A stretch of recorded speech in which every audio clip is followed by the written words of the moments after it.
What first got you excited about blockchains? Think about it. Oh wait.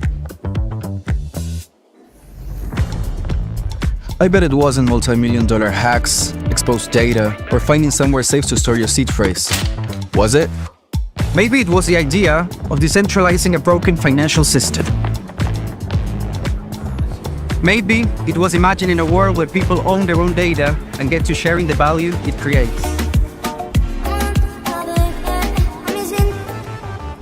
Or maybe it was the promise of a fundamentally better way of connecting, communicating, and transacting. The next phase of the internet that empowers us instead of exploiting us. So why hasn't that happened yet? Why are we still living with the same broken system that blockchains promise to fix? It's because blockchains can't keep a secret. Enabling open, transparent systems was only the first half of the challenge. For blockchains to really change the world, they also have to be able to protect our sensitive data when it matters. And that's why we built Midnight, to bring down the final barrier to mass adoption and unlock the full potential of the decentralized web. Let's build the internet we deserve, together. Ladies and gentlemen, we all know this in crypto. Ownership matters. That's why Cake Wallet. Cake Wallet gives you full control of your digital assets, all in one easy-to-use application. You can store Bitcoin, Litecoin, Zcash, Monero, and many more with just one secure backup. Swap between coins in seconds. No copying addresses, no complicated steps, and even includes Bitcoin Lightning for faster payments. And with Cake Wallet built in, you can use crypto in real life through debit cards or gift cards. Simple, secure, self-custody. Download Cake Wallet and take control of your crypto.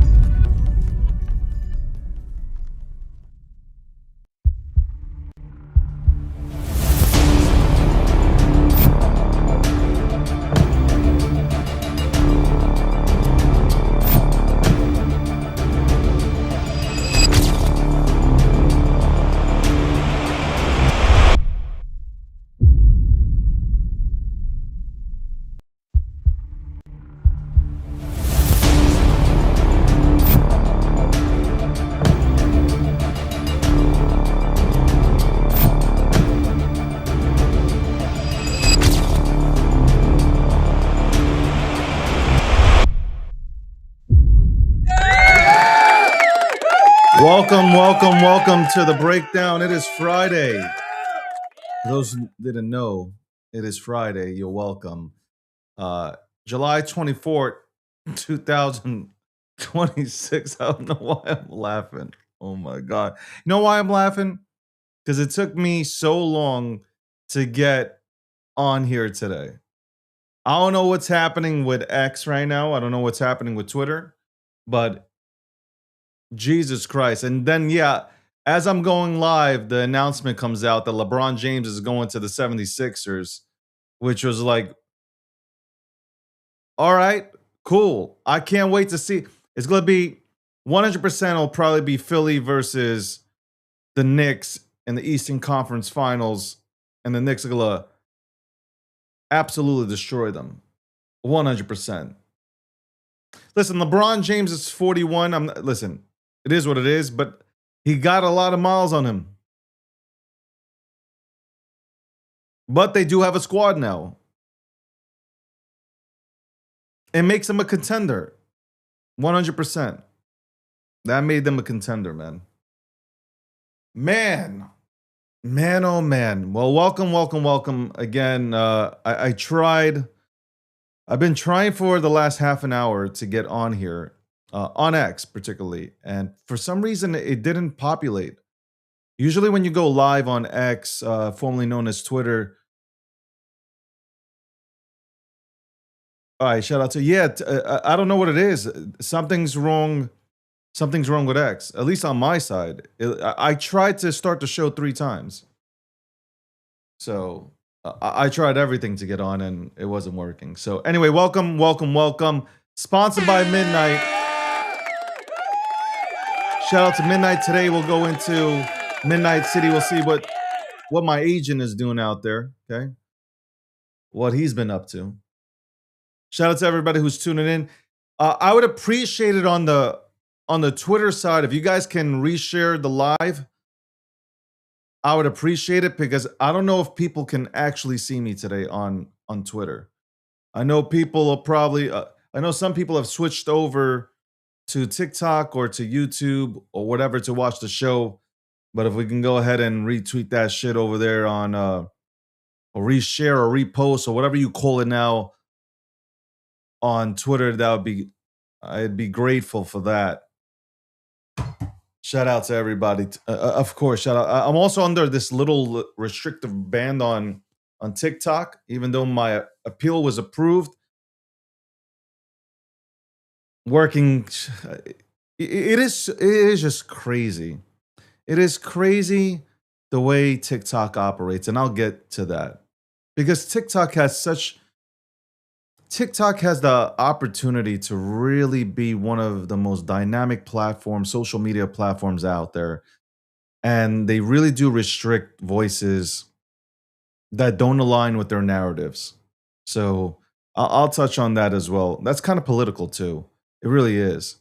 Because once they know that yeah, and this is the truth. Once they know that you're not a Democrat or you don't lean blue, it's over. It is absolutely over. And yeah, my account on there is political, which, obviously I've been trying to turn that into an account that not just reports on political issues, but also on, crypto and everything in the TriFi world. But let's also give a shout out to Polymarket. Polymarket is the official prediction market sponsor of the breakdown. Also, Cake Wallet, one of the most secure hot wallets that we have in this industry. If you're looking to hold your Litecoin, Bitcoin, Zcash, Monero in a wallet with security, you will look at Cake Wallet. You will also love the Cake Pay feature. Also, the team has come out with a new product, not paid for it. Sponsors only Cake Wallet, but here I go, because there is something that has been a need in this space for a very long time, especially for Bitcoiners. They came out with Radar Chat. Check that out. You can send stats to your friends. You can onboard people into the crypto space. So there you go. And G Markets, for all your, if you want to get the latest information in the markets, you can go to gmarkets.io. It is free. It is absolutely free to go ahead and go on there, okay? You guys have no excuses. You have absolutely no excuses. By the way, I won't say who this was, but there was a message that came through yesterday as I was working, and somebody wished and prayed that I would wake up today with bags under my eyes, but unfortunately that did not happen. Okay, that did not happen. It didn't happen. Anyway, just wanted to put that out there. There are people that are they're absolutely jealous that a man can wake up like this and look so handsome. By the way, I am not wearing a suit today. If you guys did not notice, casual Friday today. Listen, it is 90 degrees outside, okay? I looked at my suit today as I'm struggling to press live on my show today and it's not working. I'm like, fuck the suit. Fuck the suit. I'm just gonna keep it casual today. Keep it casual, okay? Keep it motherfucking casual. Top tier looks maxing, somebody says in the chat. The dog army's in the motherfucking building. There's a white bull army that's in the goddamn building. Where's I keep saying this. Where are all these communities that say that, hey, we're out here, we're talking every single day. You don't mention us. You don't see us. I don't see you. I absolutely don't see you. I don't see all these. This is what I mean. This is what I mean. This is exactly what I mean. You got people out here talking about like, yo, we're the realest community on the planet, and then you don't see them. You don't. I've seen so many communities come and go. So many communities that talk about they're about this life. So many communities, so many people that talk about I'm about changing and being a part of movements, what I talked about yesterday, and they don't show up, or they show up for a few days and then they're gone. The current space is addicted to gambling. This space is absolutely addicted to gambling. And they have absolutely no belief in anything. Zero. You know, I think 90 days is a fair assessment of where your so-called community is. I think 90 days, 100% is a fair assessment now. Thinking, as I've watched, especially since I created my Pump.Fun wallet, I've watched people come and go. I have it written, like I said, I have it written down here in the book of David, who was about that life and who wasn't. And there's a lot of things that I want to recap in crypto. I really want to recap a lot of things that I've personally seen. And it's not that I've wished for people not to do well. Here's a guy, and here I'll show you this Electric Cowboy, right? This guy, another guy, who within a week's time, let's look, in a week's time, he will be talking about how legendary of a figure I am. But he says, I didn't go ahead and bridge over to Robinhood. Like, this man knows what I do on a 24-hour, 7 days a week basis here. The mindset with people like him is race all around these chains and destroy yourself. That's what he's done. He's in my chat right now. Think about it. If he was making money, respectfully, somebody like him who, if he was making money, he wouldn't be here. He comes to this show because he seeks advice. He won't tell you guys. He won't make that statement. He won't come out and say, you know what, David, I need help. I need your help. But he'll come in here. Dirty, homeless looking motherfucker will come in here and he'll watch me. And he'll look for clues and any signs.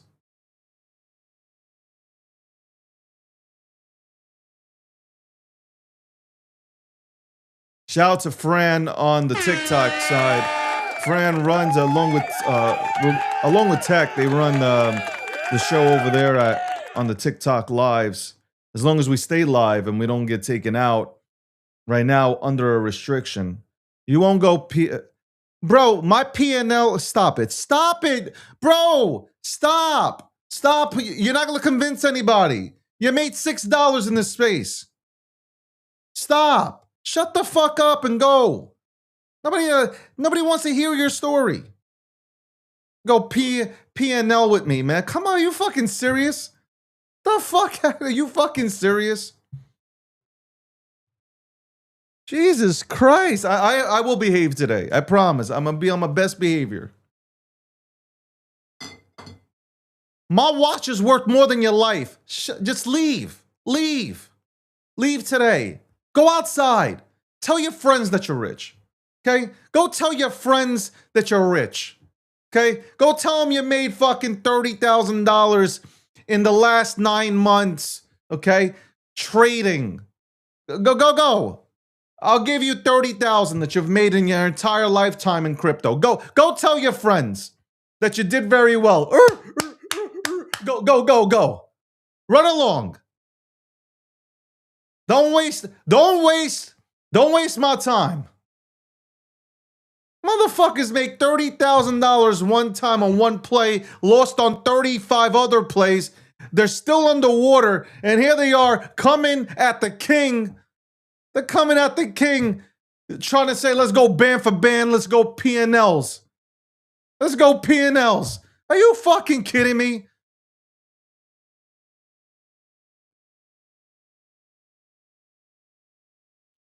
I got a watch. I got a goddamn watch that is worth more than your entire bloodline combined. Let's go P&L. Let's see. Let's look at P&Ls. Motherfucker, you should be looking at Indeed.com. You should be looking at fucking CareerBuilder.com. You should be filling out applications. You should be applying for IHOP. That's what you should be doing. IHOPing it.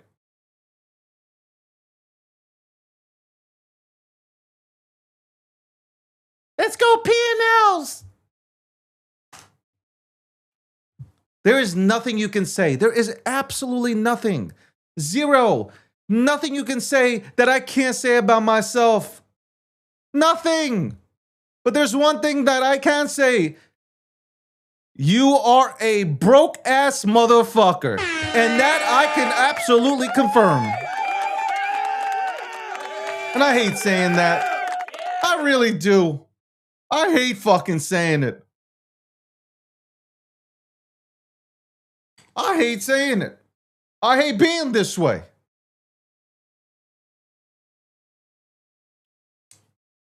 Fries in the bag, little homie. That's right. When I pull up to the drive-thru, you better get the order correct. This is the thing, man. This is the thing. You know what? I don't know. I hate dragging myself into this kind of stuff, but sometimes I gotta be a father figure to these motherfuckers. I gotta be unk, even though I don't look like a unk. But I got to take the belt down and take the belt to ass. We gotta keep it 100 real here, man. By the way, some of the TikTok people, you're not seeing the conversations that are happening on X and YouTube. It sucks. Hopefully Restream integrates everybody so everybody can see everybody fucking talking here in the chats, and I can see everybody talking in the goddamn chats. Like, these people, you imagine, instead of coming onto this show and being a good participant and trying to figure out how do I position myself right for the next run, motherfuckers want to roll up and talk about, yo, let's go P&L. Let's look at profits and losses. Let me see your profits and losses, son. Let's go ahead and look at that.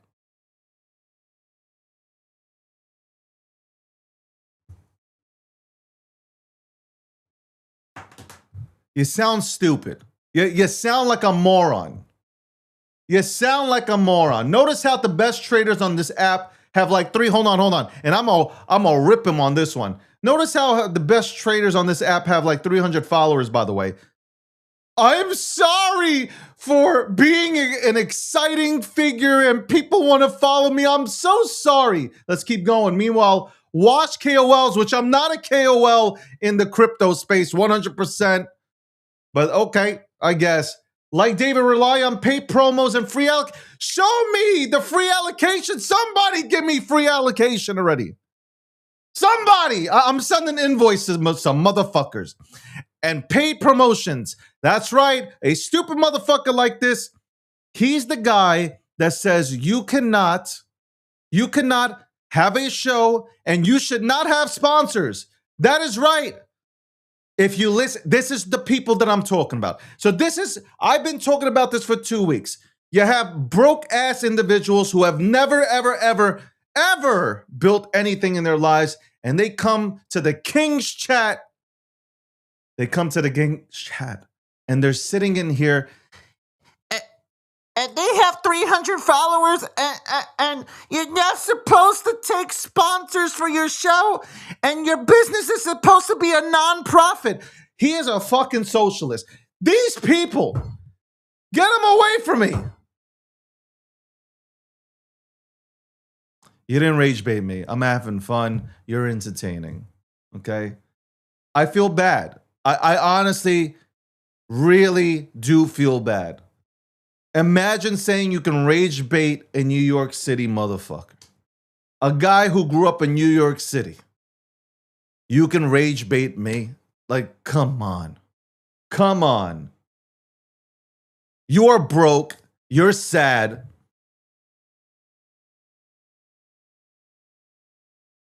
Motherfucker comes in here with, I made $30,000 in 9 years. And I know people who have 300 followers and they're so much better than you. I'm telling you, this is the motherfucker that walks around with ripped sweatpants, okay? Like the cut. He's smoking Newports. He's rocking used Crocs, okay? Not even brand new Crocs, used Crocs. And he got the little those little pins of cartoons attached to the Crocs. And he's walking around with a fucked up haircut. Even if, you know what? I gave you too much. You ain't got no hair. And he's walking around. And this motherfucker wakes up at fucking 11:45. And he makes sure, you know what? I will be in David's lives. I'll be in his lives. I'm going to let him know that I made $30,000 in 9 years. Even though I'm down bad. Because I ain't going to tell you about the 94,000 other things that I went into and I destroyed myself.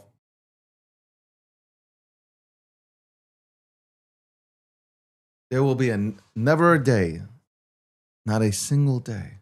And this is the motherfucker you will never see at a conference. Let me say something. You will never see this motherfucker at a conference. You will never see this motherfucker at a get-together. This motherfucker got one eye.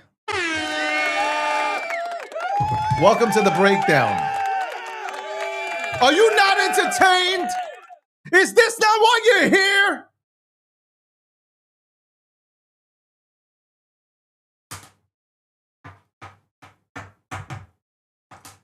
Are you not entertained?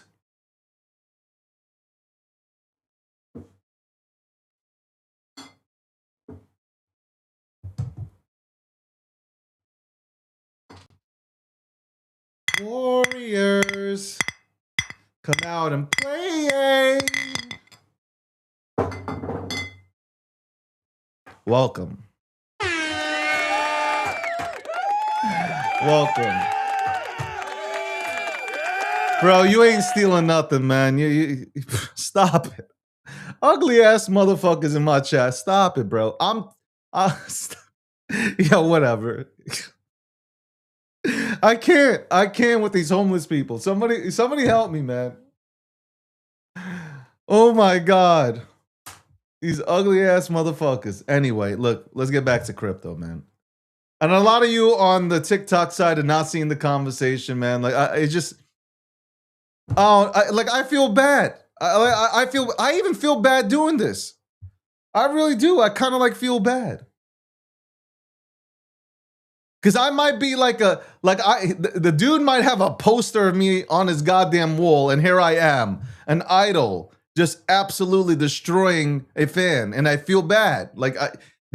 It's the guy from Happy Gilmore that's putting lipstick on himself and looking at names in a fucking book. You just don't know.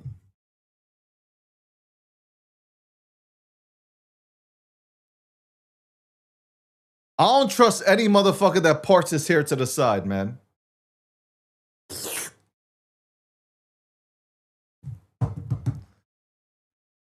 Yo, he walks into the club like...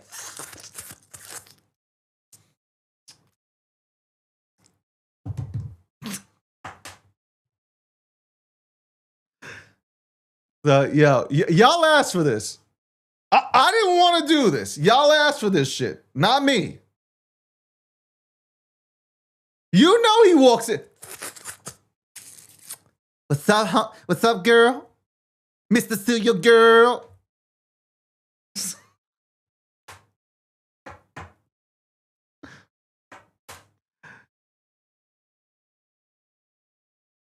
Tell me not that he doesn't walk in like playing that. Who sings that song? Mr. Celia, girl.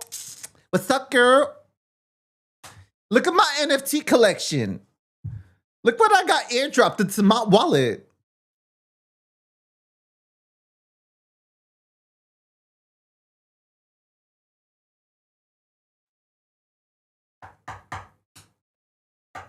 Look what I got airdropped.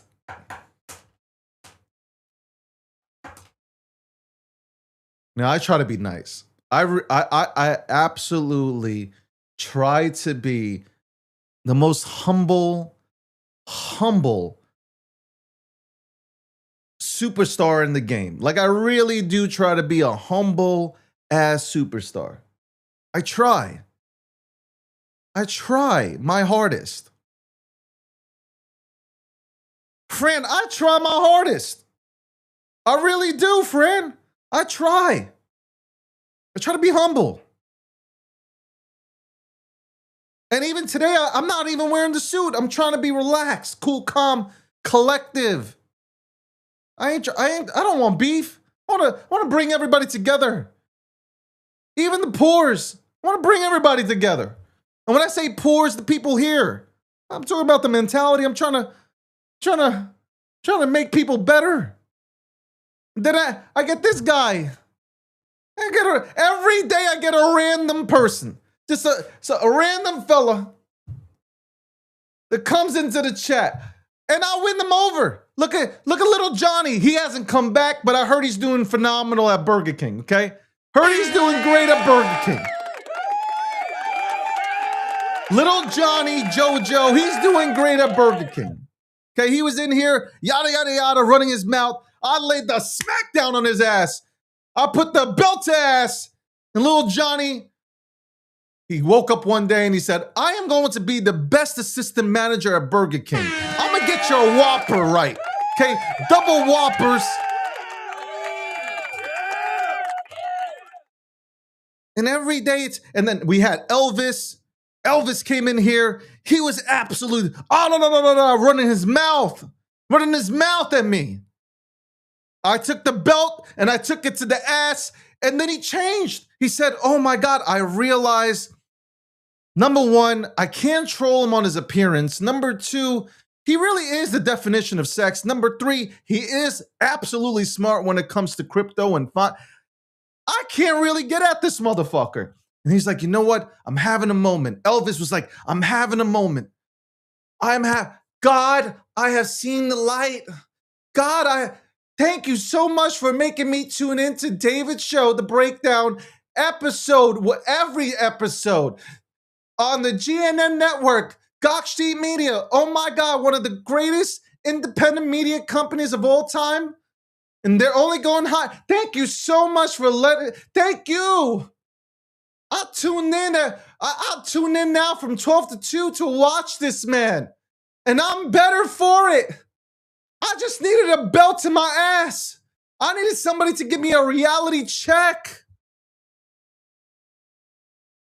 I don't want to live with grandma no more. I want a girlfriend or a boyfriend. I just want somebody in my life to love me. I want somebody to love me. And Elvis, he went outside after the show and he looked into the sky. It was blue and he said, God, I just want to be loved.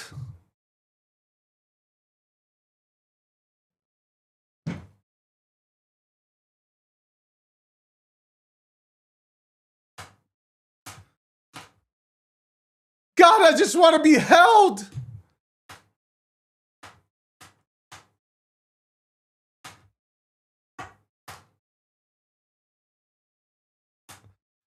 God, I swear, I'm 43 years old, and I thought I was gonna lose my virginity at the prom, but it never happened.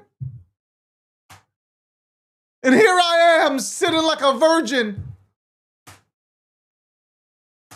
Listen, I've helped guys. I've really helped guys.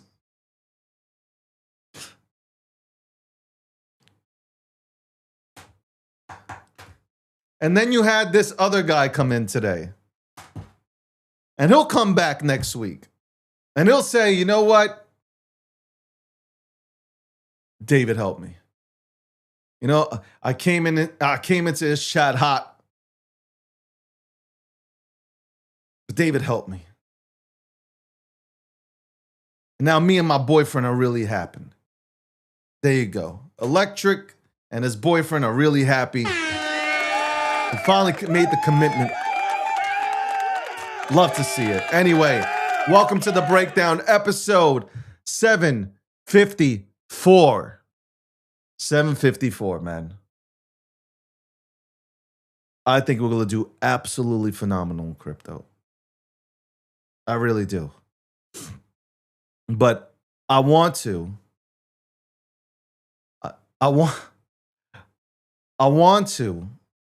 break down all the things that have happened in crypto, what I've seen go wrong with certain projects. And this is not me playing Monday morning quarterback either. I want to see projects succeed 100%. I do want to see people succeed. If you have not reshared this room, by the way, I want to tell you this right now. First of all, there is absolutely zero chance there is any other show that brings this sort of electricity to your goddamn phones, to your goddamn desktop. You know this for sure. You tune into some of these shows, they're fucking boring as hell. You need to bring a goddamn pillow to the goddamn show. If you say otherwise, you're lying out your teeth.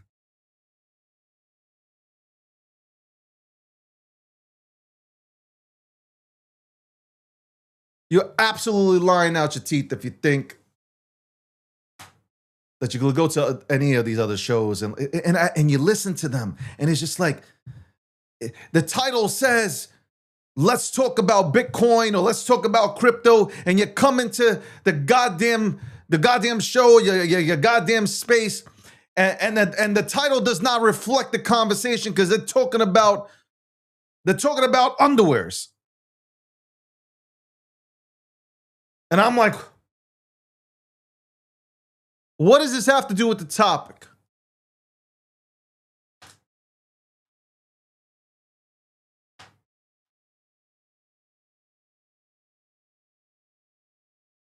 What does this have to do with what we're talking about? This is why a lot of these spaces are trash. I call them for what it is. A lot of these spaces and these shows are trash. Everybody's trying too hard. They don't even look like themselves. Like, seriously, you're trying too hard. You're really trying. Just be you. Here's some advice. You want to be a creator? Just be you. Loosen up. Loosen the fuck up.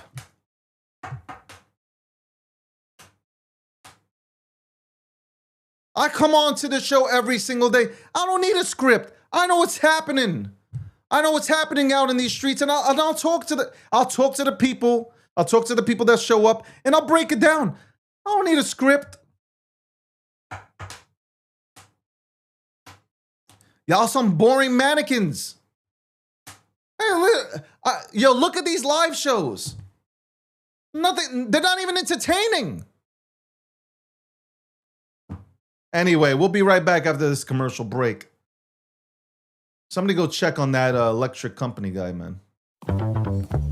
What first got you excited about blockchains? Think about it. Oh, wait.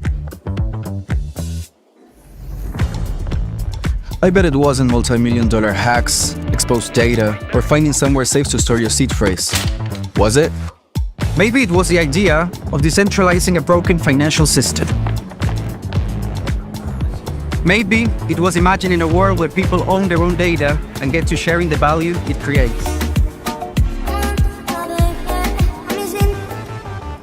Or maybe it was the promise of a fundamentally better way of connecting, communicating, and transacting. The next phase of the internet that empowers us instead of exploiting us. So why hasn't that happened yet? Why are we still living with the same broken system that blockchains promise to fix? It's because blockchains can't keep a secret.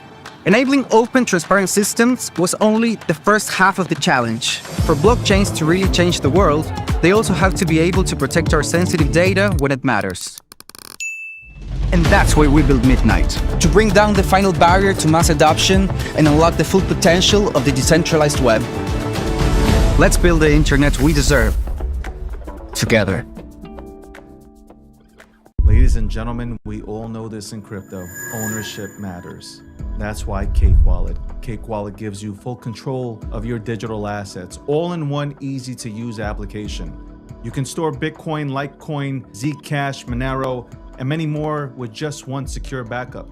Swap between coins in seconds. No copying addresses, no complicated steps, and even includes Bitcoin Lightning for faster payments. And with Cake Wallet built in, you can use crypto in real life through debit cards or gift cards. Simple, secure, self-custody. Download Cake Wallet and take control of your crypto.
Who the fuck is this? Hey, listen, we have somebody from YouTube saying, let me run this back. Who is this? It's a long time listener too. Snowman, what the fuck, man? What does this have to do with crypto politics, AI, and updates? Sounds like a bunch of complaining and self-boosting today. Hold on one second. Come on. Stop it. Stop it. Without me, who the fuck you gonna watch? I talk about crypto all the time, and I'm going to get to crypto, so relax, okay? I understand you took the day off from work to watch me today, and I respect that, okay? I will always respect the fact that you tune in to every goddamn show to see me go ahead and lay it down for everybody in layman's terms. I absolutely love you, okay? No Diddy. By the way, I put it out there. Don't tell me you got a loud community and I don't see you in the chats. I don't see you in the replies. Don't tell me about, and then you want me to chart or even look at or break down your goddamn projects. No. You want me to break down your projects? You show up here every single goddamn day. Snowman, I was just fucking with you. I know you're laughing. Relax. Don't get butthurt. All right. Don't be like some of these people. Okay. Here we go. Restricted here again. Live. Your live is not eligible for a recommendation or restricted in the search because it produced unoriginal or reproduced content. This is ridiculous. I can't play ads on TikTok. Appeal.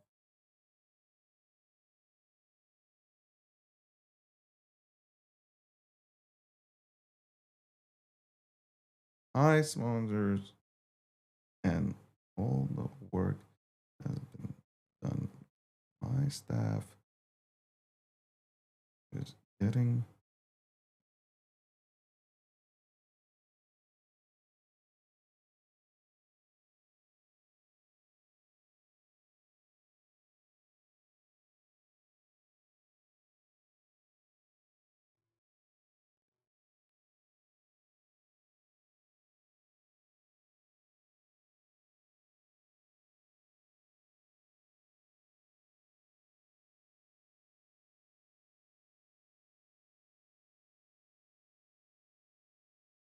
this is ridiculous. Again, as soon as we start moving, There is a hater. I'm telling you, there has to be a hater sitting in the TikTok chat that is just absolutely pressing report. You know who it is? It's the KOLs on TikTok.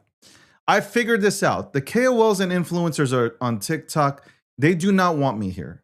They do not want me on the TikTok platform live streaming because it doesn't benefit them when I'm out here bringing on guests and giving out information for free. They have things to sell you, and I am fucking up their businesses. Okay? Because they got that ebook. They're telling you how XRP is going to $50,000. They're upset. They are absolutely 100% upset that when I come on here, I am telling you that no.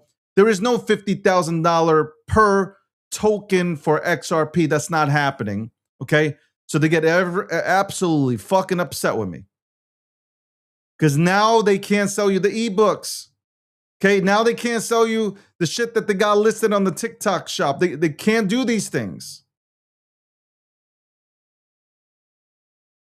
Here we are consistently getting organic, concurring 200 to 500 people showing up on TikTok. And as soon as that happens, oh my God, we can't let that happen. XRP isn't trash, but it's not going to $50,000 per token. We can be realistic, okay? And acknowledge that XRP is not going to $50,000 per token. And there's nothing that I'm saying that is wrong. Let's be honest about it. $8, maybe $15. But when you go ahead and say $50,000 and some of these people that are on here selling you an ebook tell you that XRP, and I remember this 10 days before the new year, they said, hey, this shit is going to $25,000. Here's why. That is why our space is so fucked up. This is what I talk about. We need our leaders to step up. We need people who actually provide value to say, no. This ain't happening. Like, it's not gonna happen. If you're going into XRP based on it going to $50,000 per token, you're smoking crack. Okay, let me stop you from hitting the crack pipe. Let me go and tell you exactly what's going to happen here. Number one, XRP's top is probably 15 to 18. If you really want to really go high, that's not bad either.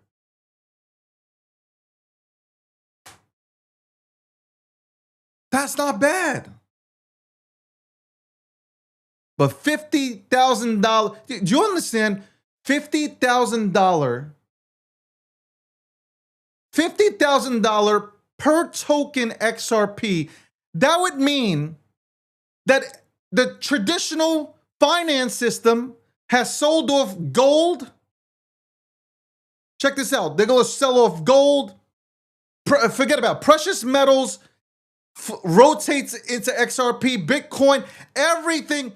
There is no more. Everybody just uses XRP, basically. That's what we're talking about. That's all we're talking about.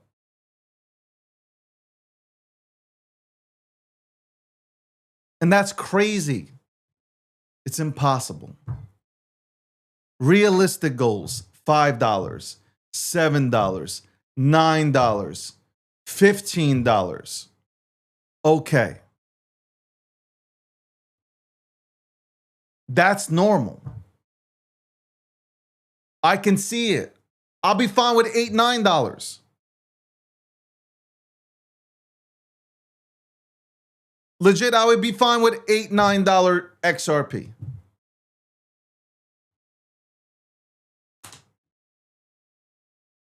Just saying.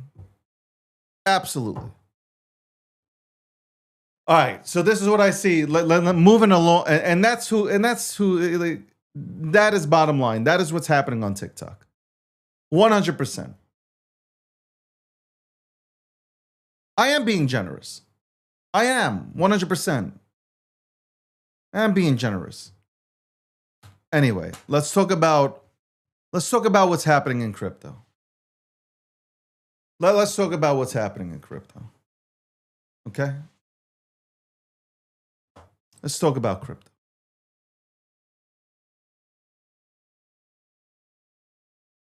The KOL meta or the creator coin meta, whatever it is. Number one, how do I feel about it? I think that if you've built a platform and you want to grow your audience, go for it. But build it correctly. Build it right. Don't rush, build it right. Because when you rush into it, because your ego comes into play, you're going to lose. I've watched, and this is not a shot at Ansem at all. I actually believe Ansem's token would be higher in market cap if he did not airdrop. But Ansem was first to market with this creator coin thing. And he was doing shit to me. Again, it's the way I look at it. He was doing things on the fly. And I say that respectfully. Everything's still new in crypto. You still learn. I believe if Ansem did not do the airdrops, if he had more supply control, the token would be at, everything needs to retrace, respectfully. Everything needs to retrace. No doubt about it. These are healthy corrections when things pull back. But when you airdrop people and then you have people that profit take, you're doubling and tripling the pressure. And now you go, and look, he said it this is long-term for him, 10 years, multi-cycle, okay. But people that get into Ansem need to understand that, number one, you got to be patient. That's number one. You got to be patient. But I think it would have held higher if he had more control. That's it. I think it holds higher if it has more control. Is it up at 6 million right now? If he has more control? I don't know. But I think it's not at its current price point. I think it hovers around $300 to $400 million. That's what I'm thinking. Now, this could be this can be an opportunity for you if you believe. So if you believe in Ansem and you believe everything that if you believe in his roadmap, if you believe in whatever he's trying to do, then this is an opportunity if you missed out, right? It really is an opportunity if you missed out. I'm just saying that once you give away supply, unfortunately, it's really the state of the trenches. It's really the state of the crypto industry. People don't hold anymore. And you could be, it doesn't matter who you are, the president of the United States of America. You could be Trump. When you don't have control of supply in this current industry and a foundation has not been built, it's very difficult.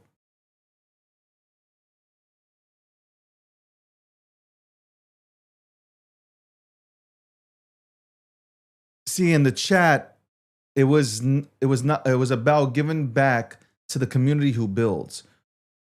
His whole perception or perspective, was different, David. You're not listening to me. Number one, you don't reward people. I'm sorry, I'm taking a different approach. You don't reward people that are not riding with you. You just don't. I think it's a bad formula. If there's one kink, if there's one hole in that flywheel, it is rewarding people that have not done anything to help build your platform, to help introduce people to your platform, to help build out the foundation to your platform. That is a big problem, and that's not who you reward. If you're going to even think about airdrops, number one, you do it when the market cap is way higher. So imagine this. If Ansem hit 400 million, or let's say 300, let's say even 200 million, right? And now he starts airdropping his most loyal holders. It continues to go up. Yeah, there's going to be profit taking. No doubt about that. There's going to be fucking profit taking. 100%. People are going to take profit. Especially in this current era, people will take profit because people are scared. People are just scared to hold because they feel like they're going to wake up the next day, no matter what the name is. They feel like they're going to wake up the next day and their ports are going to be down half, cut in half by 50. I just don't think airdrops are good right off jump. I think you do it once your foundation's built, once you really do have a passionate cult. Forget about even community, a cult. And this is why I've taken my time looking at all this stuff. I've taken my time, and I have things that I've noted down that I won't say here because why? If I'm going to be first to market with a certain, let's say, with a certain way of looking at a meme, then why would I tell anybody? Well, there's no reason to tell anybody.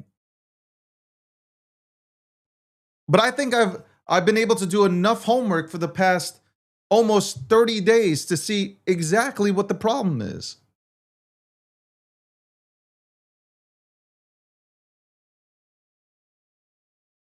Again, at least you can acknowledge that his mistakes makes others, including you, David, helps in learning how to do it correctly. I am one who doesn't rush. I don't react. I don't rush. First of all, you guys sent me this shit. It's not like I wanted it. But then you start thinking, okay, could this be a cool thing? Could I make it better? But hold on, let me watch what happens here. Let me see how people are building this stuff out. We've seen the levies, right? Remember Levy? Out of nowhere, some industry plan comes out. The shit goes to 15 million. I think it went to like maybe 20 million, maybe. And then this shit's at zero. And the only reason people were supporting was because they were getting free. Since when? So here's my point about airdrops. Since when do we get rewarded for going into a project? Like when I went, I'm telling you, I'm gonna say this again. For those who weren't here, when I went into Dogecoin, nobody airdropped me anything. I wasn't airdropped shit. I just bought Dogecoin, and I've been holding ever since. I bought Dogecoin. That's it. I didn't get no airdrop. Shiba Inu, there was no airdrop. Pepe, there's no airdrop. No, if you fuck with the meme, you buy it. I'm not saying you can't go ahead and like reward people. I'm not saying don't hold a contest and throw out some fucking, tokens as a reward or as you saying I appreciate you or something. Like, I'm not saying that. But there has to be a level. You gotta first. Look, I'm gonna give you guys. I'm gonna help you guys out because I see a lot of you motherfuckers struggling. Okay, And look how many people came out with a token. By the way, I want you to look at how many people came out with a token and where are they today. Now, look, things that are good take time. Rome wasn't built in a day. We all know. Da, da, da, da, da, da. We all know we know the cliche and shit. We know the slogans and all.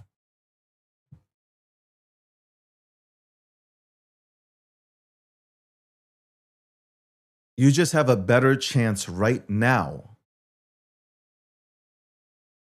having supply control than you do when you're giving it away.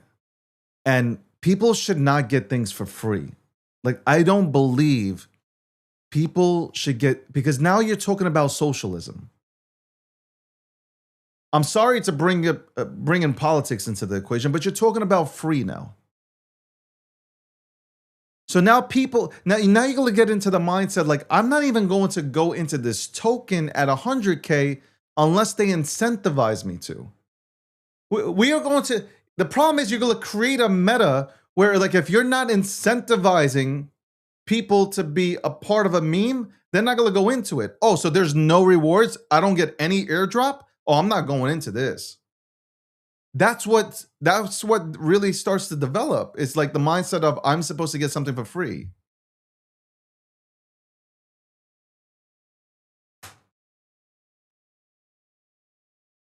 So speaking on the Ansem token, I think if Ansem would have held supply and he would have waited until 200-300 million in terms of market cap to, I guess, reward just the holders, that would have been a better play. That would have been a much better play. And you still can grow. You can still grow. You can still grow out the brand. You can still grow out your brand by doing so. It's the same thing that I say about Pengu. I love Pudgy Penguins. I love what Luca has done. I think the hardest thing is that when you airdrop people, and I understand why you're doing this, is from a marketing perspective. It is, and it's a great thing, but you know what? For the type of people that we have in this space and the mentality that they have, they don't hold. I think you have to have at least 70% supply. I think that starts the conversation. And this is me being just honest. I think 70% starts the conversation. Okay, you have 70% supply. Set person has 70% supply. That's it. One person is holding 70%. So with that 70%, you got to look at how much is in the pool. You got to look at, I guess, your top holders and see, and you calculate that into the equation. If you have diehard holders as your top holders, then like you go, it's 70 plus whatever the holders are, right? So 70 plus holders. Let's say your holders make up, your hardcore holders make up anywhere from 7 to 10%. So now you're at 80%. And then what's in the pool? Let's say there's like, I don't know, let's say there's 5% in the pool. Now the rest is being traded.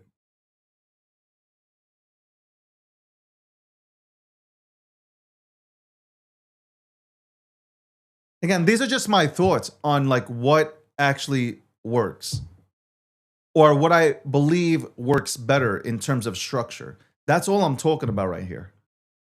It's what I believe structurally works better. But besides that, the whole supply and stuff, besides the meme, and by the way, the art has to be great. The art has to be absolutely great. The art has to have meaning. The meme has to have some meaning. It can't be AI slop and shit. Like, it has to have meaning. It has to have a soul to it. What is the purpose? What is it? Why am I rallying behind this meme?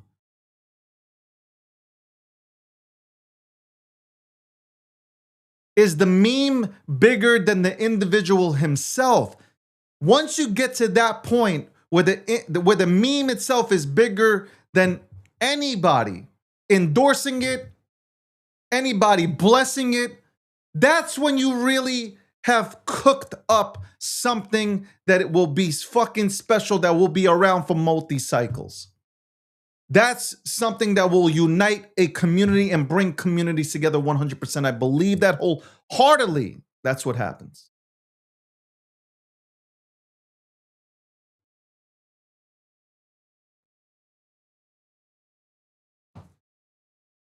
You build a dope ass community.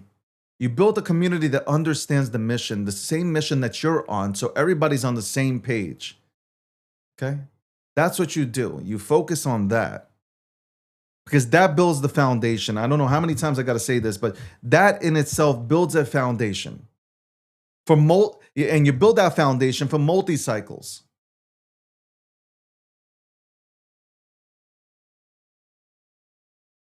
Now, once that foundation's built, you can add everything on top. It's easy to go and build the rest of the structure because your foundation is solid. You know you have a core that believes in the vision, believes in the meme. And that is important. And that takes time. That doesn't happen overnight. That takes time. It's brick by brick, one by one, people looking at it and saying, you know what, this is a dope meme. And I like the mission statement. I like what this shit is about. I want to be a part of this. And it's what I say. I want to be a part of the next Wall Street Bets movement. I keep saying that. I am excited to be a part of the next Wall Street Bets movement. It is absolutely going to be dope as fuck to be a part of something that just, and I feel like I'm being so fucking repetitive, but does bring back the culture. We can finally get back to looking at real memes and real movements and real communities get celebrated. Fuck the sniping. Fuck this 3-second trading bullshit. Like, we can actually hold spaces with 3,000, 5,000, 6,000 people in them. We can have shows that are bigger than this in terms of the audience. Is just, look, the audience has gotten bigger and bigger on this show. And the reason for that is because, and the replays have got even bigger. It's because people want that. I know for sure, just looking at numbers, because numbers don't lie, people do. Looking at the numbers, people want this. Like, people want to be a part of a movement. People want to participate in something that's meaningful. Yes, I get it. People want to make money too. Like, that is not, nobody's dumb to that fact. Everybody wants to make money. I get it. I 100% get that.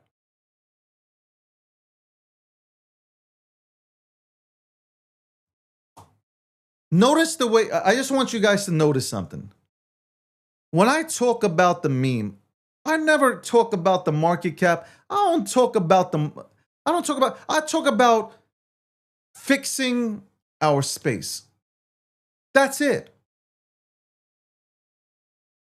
If I want, can you guys put yourselves in my position for a second? I want you to think about this. I really want you to let this marinate. I really want you to listen to what I have to say right now. If I really wanted to test my ego or test my emotion, I could have done it on day one when the meta kicked off, which I'm not a part of. I keep on saying, I'm not a part of this fucking, I do not want to be bundled in with anybody doing these things. Like, I feel what I want to do is completely fucking different than what everybody else is trying to do. And I've been preaching about it for so many years that, like, nobody can say anything. Like, because you can just rewind the fucking tapes and see how I have been absolutely ripping this space apart about it not being what it used to be and that we need to bring back the culture. Go look at the goddamn shows. Rewind the tapes. If you've been following me, then you've heard this message over and over again. If you've been following me, you know that I've been saying this stuff for fucking so long.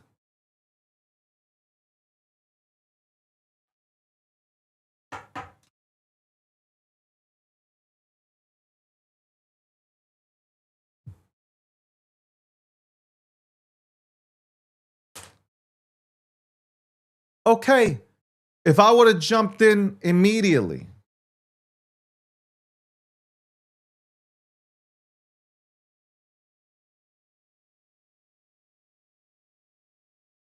if we're talking about numbers, I would have ran it up. Because I'm not, I want you to understand this. See, even Electric Cowboy, biggest hater, right? Which I love him. I want haters. And how many times have I spoken about I want people to come in here and just despise me? I love it. I live for that shit. But here he is. Even my hater here says, I'm in it and I'm waiting to sell so I can go on to go do your thing. I don't really care. That's your thing. I don't really give a fuck. Here's what I want to say though. My platform's different. I'm not stuck in a KOL or a crypto bubble. My platform's outside of crypto too. Like my platform, people know me in the political circles. Like people, like my shit is bigger. My shit is bigger.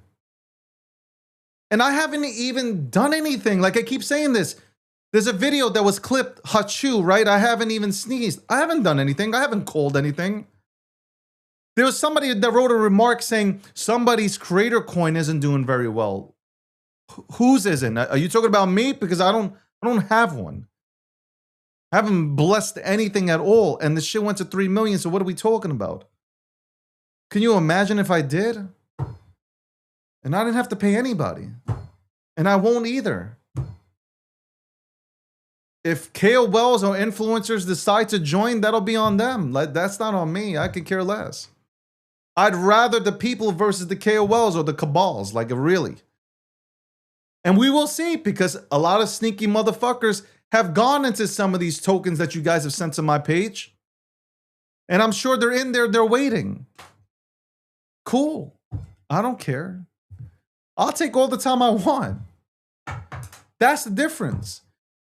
And you know what? I can take all the time I want, but I think if a community comes together and they're strong as fuck, they'll beat the fuck out of you. That's the way I'm thinking. If the community's strong enough and they start doing grassroots marketing, they're out there and they're talking about this type of movement, you can't stop them no matter what dirty tricks you want to go ahead and do. I know exactly you dirty homeless motherfuckers and what you try to do. Like I know your tactics, bro. And it doesn't affect me at all. Because the one thing that you guys can't beat is a community that comes together. You guys are fucked. You're assed out. Great. Do what you want to do. Get your profits. Do whatever you fucking want to do. But there is no way that you beat a fucking solid community turn cult. Like it's impossible. I've watched them run over. I've watched the dopest communities / cults to ever exist in crypto absolutely destroy KOLs and influencers in their tracks. So I'm not even worried. If the community wants it hard enough, they'll get it done. They'll get the job done. They'll run you guys over. Like the running of the bulls in Spain. That's all I gotta say about that. But there are a lot of things that I've been able to watch and see and that I've noted down for myself, besides noting down the people that were all about this life, all about this movement. I noted you down in the book of David, but I also wrote down how to properly, structure a meme and how to really make a meme great and how to really unite the trenches and how to really showcase individuals and projects and we can align with each other and we could just fucking absolutely dominate, which we will. I haven't done shit on TikTok. I haven't done shit on Threads. I haven't done shit on X. I haven't done shit on Truth Social. I haven't done shit on Kick. I haven't done shit anywhere. I haven't done nothing. I haven't gone on mainstream media. I haven't done any podcast. I have not gone into spaces. I have not done anything. I want you to understand, everybody's unloaded their fucking ammunition. I have done nothing. I've done zero, zilch. Even the biggest haters know this. The haters sit back, they're like, shit, David Hachud Didn't even say anything. Shit went to 3.1. The other one went to 1.1. And these are two communities battling it out. And now there's another one thrown into the mix. Yo, it's done nothing but sit back and just observe. Done nothing but sit back and observe what is happening. That's all I've done. Because when I do things, win, lose, or draw, okay? Because I want the ball, right? Remember when I say I want the ball? And sometimes you're gonna lose, okay? But I'm going to give my best effort, right? Like you want to make sure that you are doing everything possible, everything fucking possible to focus and execute correctly. And we'll be right back after this commercial break, sponsored by Midnight. By the way, we'll go into Midnight City today. What first got you excited about blockchains? Think about it. Oh, wait. I bet it wasn't multi-million-dollar hacks, exposed data, or finding somewhere safe to store your seed phrase. Was it? Maybe it was the idea of decentralizing a broken financial system. Maybe it was imagining a world where people own their own data and get to sharing the value it creates. Or maybe it was the promise of a fundamentally better way of connecting, communicating, and transacting. The next phase of the internet that empowers us instead of exploiting us. So why hasn't that happened yet? Why are we still living with the same broken system that blockchains promise to fix? It's because blockchains can't keep a secret. Enabling open, transparent systems was only the first half of the challenge. For blockchains to really change the world, they also have to be able to protect our sensitive data when it matters. And that's why we build Midnight, to bring down the final barrier to mass adoption and unlock the full potential of the decentralized web. Let's build the internet we deserve, together. Ladies and gentlemen, we all know this in crypto. Ownership matters. That's why Cake Wallet. Cake Wallet gives you full control of your digital assets, all in one easy-to-use application. You can store Bitcoin, Litecoin, Zcash, Monero, and many more with just one secure backup. Swap between coins in seconds. No copying addresses, no complicated steps, and even includes Bitcoin Lightning for faster payments. And with Cake Wallet built in, you can use crypto in real life through debit cards or gift cards. Simple, secure, self-custody. Download Cake Wallet and take control of your crypto.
Welcome to the Breakdown, episode 754, sponsored by Midnight. We go into Midnight City later on today. Also, Polymarket. Shout out to Polymarket, the official prediction market sponsor of this show. I wanted to look at Polymarket today again and see where we stand here with the with the midterms. We'll look at that from on Polymarket side. Cake Wallet, shout out to Cake Wallet, one of the most secure wallets within our space. If you want to hold your Litecoin, if you want to secure your Litecoin, Monero, Bitcoin, Zcash, check out Cake Wallet, and also check out Radar Chat. Again, not paid for that. That's not sponsored. Full transparency, but check out Radar Chat because I think it's really a really cool application, and you're able to go ahead and onboard a lot of people by just sending stats out, man. It's really fucking cool. It's what we've been talking about for a really long time in the goddamn space, and somebody has actually built out an encrypted goddamn application that you guys can go ahead and use and also send stats. gmarkets.io. Check out gmarkets.io if you want the latest information on your favorite crypto. Go check it out on there. gmarkets.io. Also, we are coming out with the official website. So there are a few products that are coming out from the Gakshi Media Group, and it's going to be really fucking dope. It'll get you up to date on all the latest news and everything that's happening. So it's dope. We've been working on it for months. I had to be very patient. Like I said, I had to be very fucking patient with this. Because I usually wanted things like, listen, man, I want my website. I want the company website up. But it should be coming out either today or Monday. Today or Monday, we will reintroduce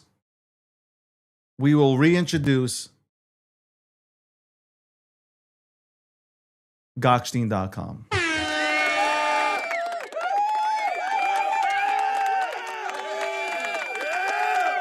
I'm excited. I am excited. I'm really excited.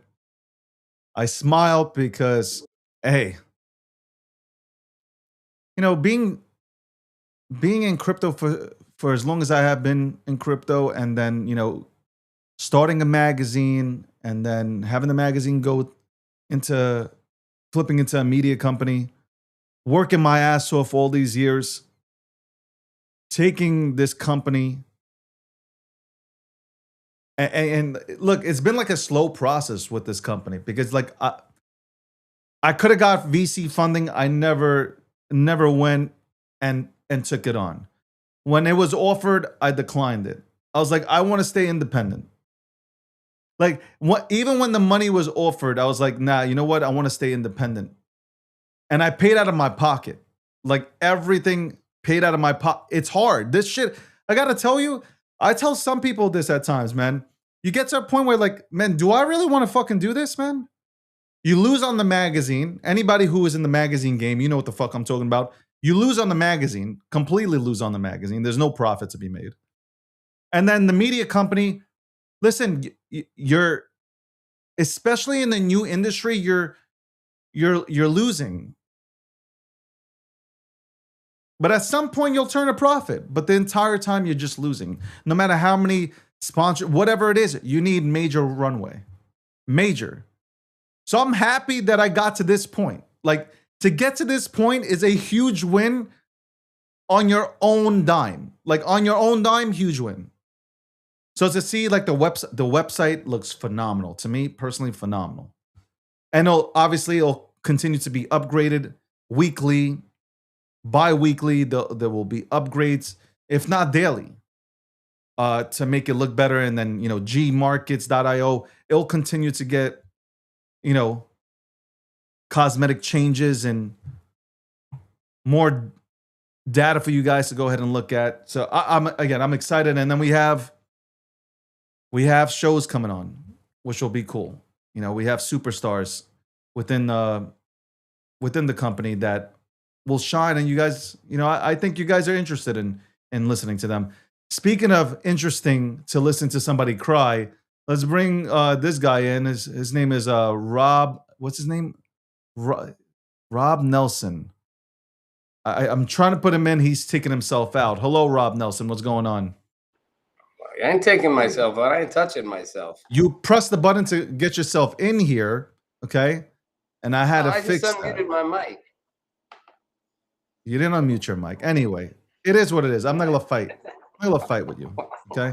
Wow, you'll argue about Wow, wow, anything. wow, wacka, wacka, wow. All right, listen, what's going on, man? How's your Friday? Friday's fine. World's spinning. World is spinning. Spinning from what? I'd like Spinning. to know. What are we talking about? What are you going to cry about today, Rob? No, I've decided. I'm done sounding the alarms for people. It's Oh, such a the democratic thing to say. the Trump faithful. It's interesting. I've talked to a lot of MAGA people over the last couple months, and it's surprising how many of his diehard early MAGA people are really aligning more as independents. And they will come out and say, Trump, they kind of Marjorie Taylor Greene it. They'll come out and say, Trump was amazing the first term. Some of them worked with him. And that he's doesn't really care about the little guy anymore. You've said this. He doesn't really care. He tells you I'll deal with high gas prices. He's in foreign wars, which again I happen to like being in Iran, but that he's not committed to those promises, and that and what I think about all that is it's not so much he's done. This is his last term. I think the midterms, I think the Republicans in Congress are having a heart attack right now because the last thing they wanted with a few months left before the midterms was to have us back in a kinetic war with Iran, which I wanted, but I'm not worried about Republicans winning the midterms. And they don't want to see oil prices over $100. Gas prices are going to go back up. Food prices are going to stay too high. Democrats are going to weaponize it. Even if they're wrong, they're going to weaponize it. The real Democrats, not the people like me that you accuse of being one when I'm not. The real Democrats will weaponize it and say, he said it'd be over in 4 weeks. Look, here we are 4 months later, still in it. Peace treaty, no. Straits blocked, chaos everywhere. They'll weaponize it, and apathetic voters who are disillusioned won't show up at the polls, and diehard Democrat leftists will. And I'm, for the first time after months of changing my view to think that maybe Republicans could hold the Senate, I'm starting to worry they can't even hold the Senate. And I think they're freaking out. How much do they pay you? How much do they pay you to say that? What does the DNC pay you? How much do the Republicans pay me to say that? Nothing. No, what did the DNC pay you? Are they paying good, by the way? I'm just asking. If I were the interesting. If I were the DNC, I wouldn't pay someone to say what I'm saying. Because the message I'm saying is not a message Democrats want to put out, because that risks polarizing and engaging the Republican base by being, the message I would give out if I'm the RNC, I'd be like, guys, we can't afford to let our apathy right now get there. Maybe you're not all super happy with some stuff Trump's doing. Get out there and vote. Like, that awareness is usually a mistake people make. As the other party, you don't really want to red flag the weakness that the other party's going to face. I've always gotten frustrated when Republicans do that with Dems. They're going to implode on themselves over there. I'm like, don't make them not. Don't make them come together. Like, let them do their own problems. So that's not a Democratic message. That's an independent message concerned what this looks like if Democrats win both houses of Congress, which I think will be a train wreck, especially given the I do not see. I don't know which crystal ball you're looking at, but I do not see any chance in hell that the Democratic Party wins the Senate. Not even remotely possible that they win the Senate. And you know that possible. It's not. No, it's remotely possible. Why? I mean, where do you get? Look, there's 5 states. I mean, Ohio, Maine's trickier now for Democrats because they blew themselves up with Plattner. But their new guy, there's such an anti-establishment feeling. I could see Susan Collins losing in Maine. I think they made it hard for themselves on the Democratic side. I could see Sherrod Brown winning in Ohio. I think Ohio, Pennsylvania, Wisconsin, there's still a handful of toss-up states. The math is in the Republicans' favor, but even the Cook report will say it's not a lock. It's not a lock. Is it likely at this moment Republicans win? Yes, it's not a lock. And that could change if voter sentiment goes really south on Republicans in the next few months. Why would you vote for a Democrat when all they do is shut down the government? Well, I don't vote for Democrats, so I can't answer that question. Have you ever voted for a Democrat for president in Yes. your lifetime? Yes. You have. Because Which I'm a Which one? I'll say this. Hold on. I'm a rational human being. Mhm. Though I'm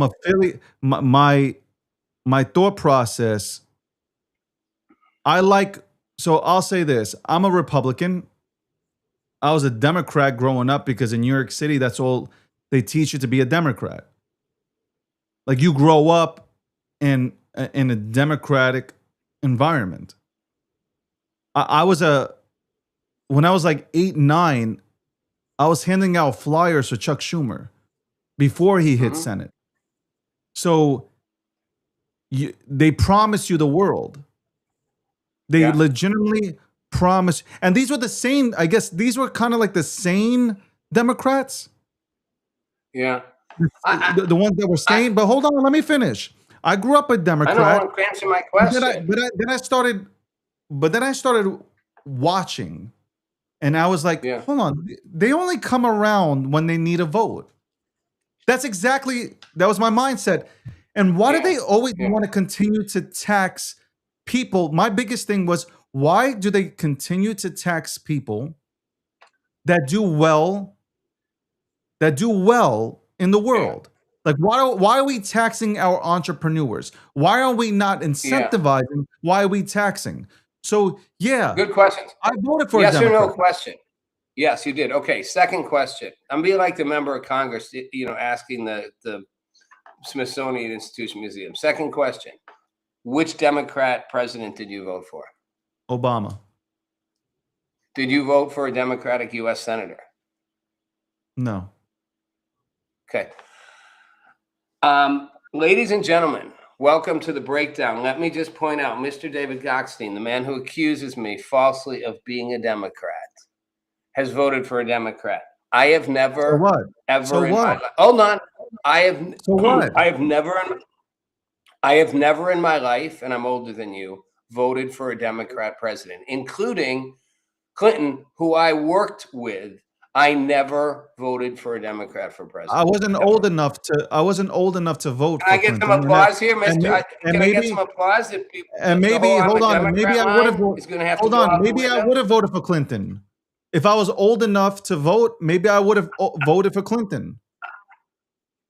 Maybe you would have. I'm saying I don't know how I'm the But then, Democrat, and as I've I'm never hold on, voted but for a you know what I'm saying? Democrat. As you get hold on. You see, here I am because I have the balls to admit who I voted for, unlike you who voted for Kamala I Harris. do too. I never voted for a You don't, like, Democrat. I'm not you ashamed to voted say for it. Kamala. You know you voted for Kamala, and like you're scared to admit it. I don't really care. I'll tell you who I voted for. Wow. Hold on. I You see, didn't that's vote. the fucking no. Hold on. That's the No, fucking problem. this in we this have to country. be Hold honest on. to the audience. Let We me have- say something. Let me say something, Rob. That's the problem in this country. See, when I say I'm a Republican, I'm a MAGA guy, but I can go ahead and look at both sides and then pick and choose what I like. Yeah, I'm not scared to say if I had the ability to vote for Bill. Hold on, if I had the ability to vote for Bill Clinton, I would have. If I I'm had the using your ability to same- hold on, I had the ability to vote for Barack Obama. I did. Let me explain I'm why. using the same argument. No, I don't care why. I'm You're using not the letting me same finish. argument. No, but the audience wants me to finish. Because I'll let you finish. But You this is won't. what my concern. This is my concern, which is you can't hear that same logic in reverse. The fact that I can see problems with Trump and see holes in what he's doing, and even see inconsistencies, This is to you bullshit. can only mean I'm a Democrat.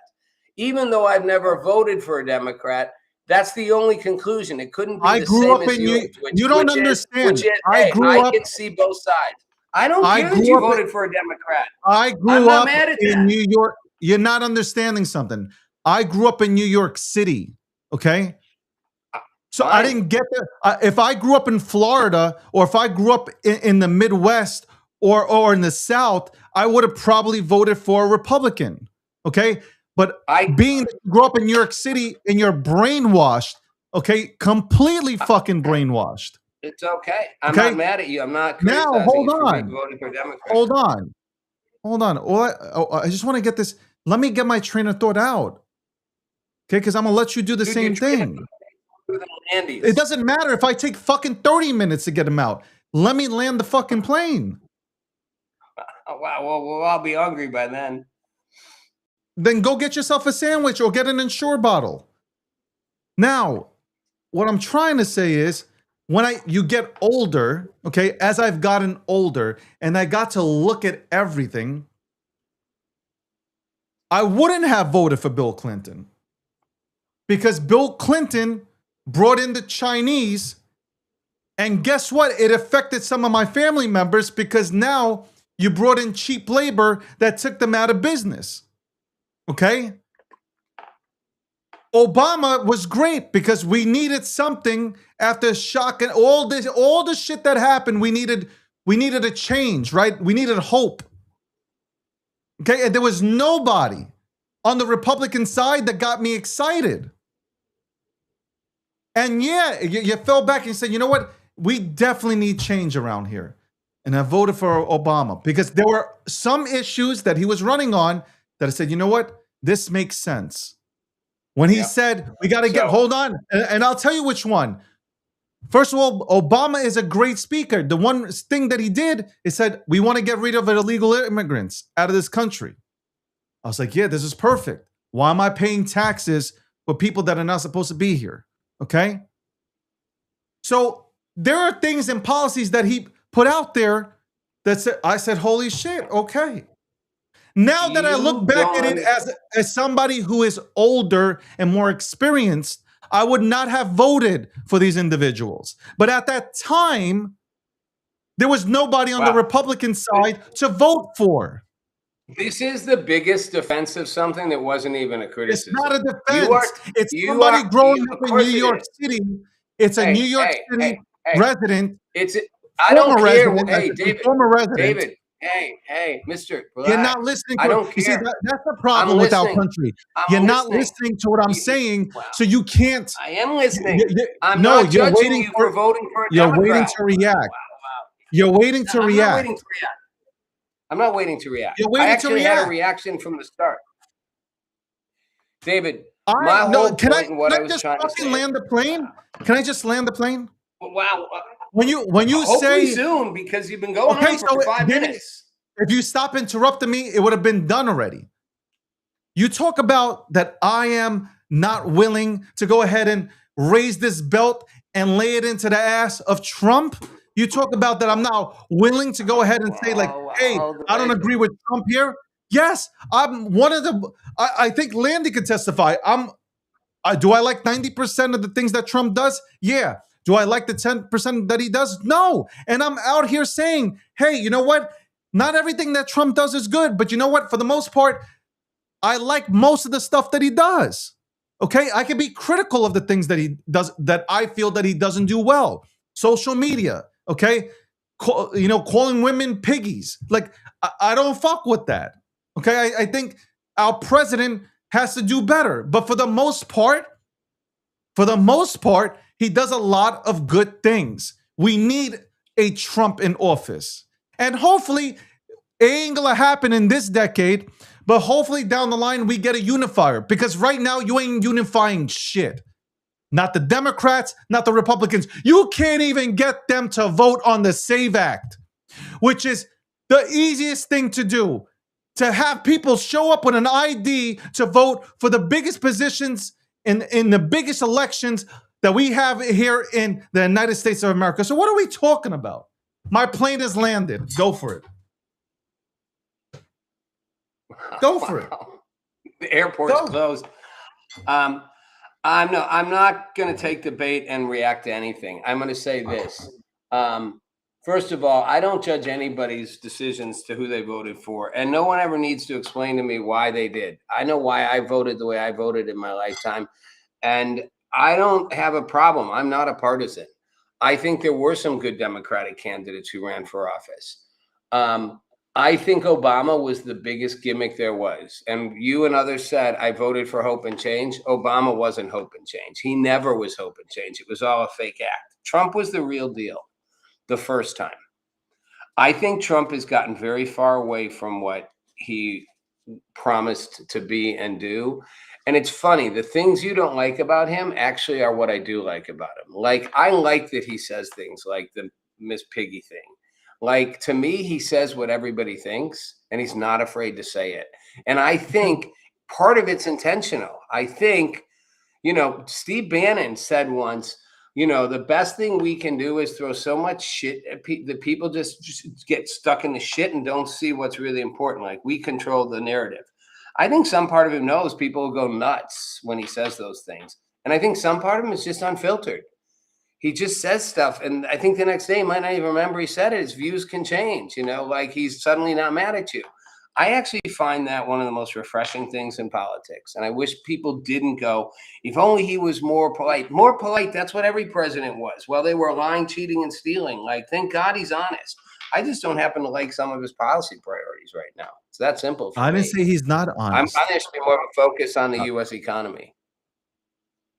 And the I think that him and his administration have done an excellent job with what they've been left with. So to be critical of, well, look at the U.S. My beef, so like I've told this to Landy, my beef with Trump is when you don't acknowledge the people that aren't doing well in America, it's wrong. So like, yeah, our economy is good right now. And a lot of individuals that are in good positions are making money. But there are people that are still struggling. And you have to acknowledge them and you have to come out and say, look, our economy is doing great, but we still got work to do. We still need to go ahead and help more people out here to get on their feet. Biggest tax returns, all this stuff. He's done things and he's attempted to do things to help the American people. We're bringing jobs back to America. We're bringing plants back to America where it's supposed to be. This takes time. So to be critical of him because things take time to play out is just absolutely wrong. Now, again, it's the little things that, like I just told you, when people are going to fill up their gas tanks and the shit's at $3, $4, $5, and people are having trouble to decide whether I go into work or not. What do I buy at the grocery store because the prices are still high there also. And he doesn't acknowledge it. That's my only problem because I understand Trump. I get Trump. If he says that, then you'll have every Democrat, instead of saying, oh, you know what? He's acknowledging that's really cool that he's going to strive to lift people up that are still struggling. No, they're going to use that against him. See, look, he's the president and he's even admitted that people are struggling. So he has no choice almost as if to not to acknowledge that because of the current state of politics. But that's not a current state. And so the only thing I disagree with you, it is the current state of politics. The only thing I disagree with you is that, people on the Biden side made the same argument. He's doing great with what he was given, with the fact that he had the pandemic. I've never. Don't interrupt. Hey, I listened to you for 5 minutes. Shut up and listen to me for 60 seconds. I can't. This is crazy. Both sides. Wow, you can't even keep from like wiping your sweat. Both sides. I'm not sweating at all. I'm not sweating. Both sides make this argument in American politics, which is given what we had. And I hate the argument because it's not an argument that you could ever use with a CEO. Given the mess the CEO got, they're doing good. Shareholders go, we want results. So I don't disagree that Biden handled Trump a certain kind of a mess. And the policies Trump's taken are radically different. And some of them are very good. Some of them I'm not sure will work. The highest inflation ever. I don't buy the argument that given what I was given, I've done a good job. That's just not an argument I'm going to accept from the CEO of the company that I'm a shareholder in. I will accept that you're doing a good job. I won't accept it's the best you could do given what you were given before, because that argument's just going to get turned around next time. If a Democrat wins, they'll use the same argument and we go nowhere. And that's why no policies get passed. That's why there's no bipartisanship, to your point, There's no way Trump's going to come out and say something's bad because Democrats will weaponize it any more than Joe Biden was going to come out and admit inflation was high because Republicans would weaponize it. So nobody's really trying to fix the country as much as they're trying to weaponize their politics. And my biggest issue with Trump is that I think it's more important to him right now to weaponize the politics and win than it is to fix the country. And I think that's where a lot of average people are like, stop telling me my life is fine when I can't pay my rent. Healthcare is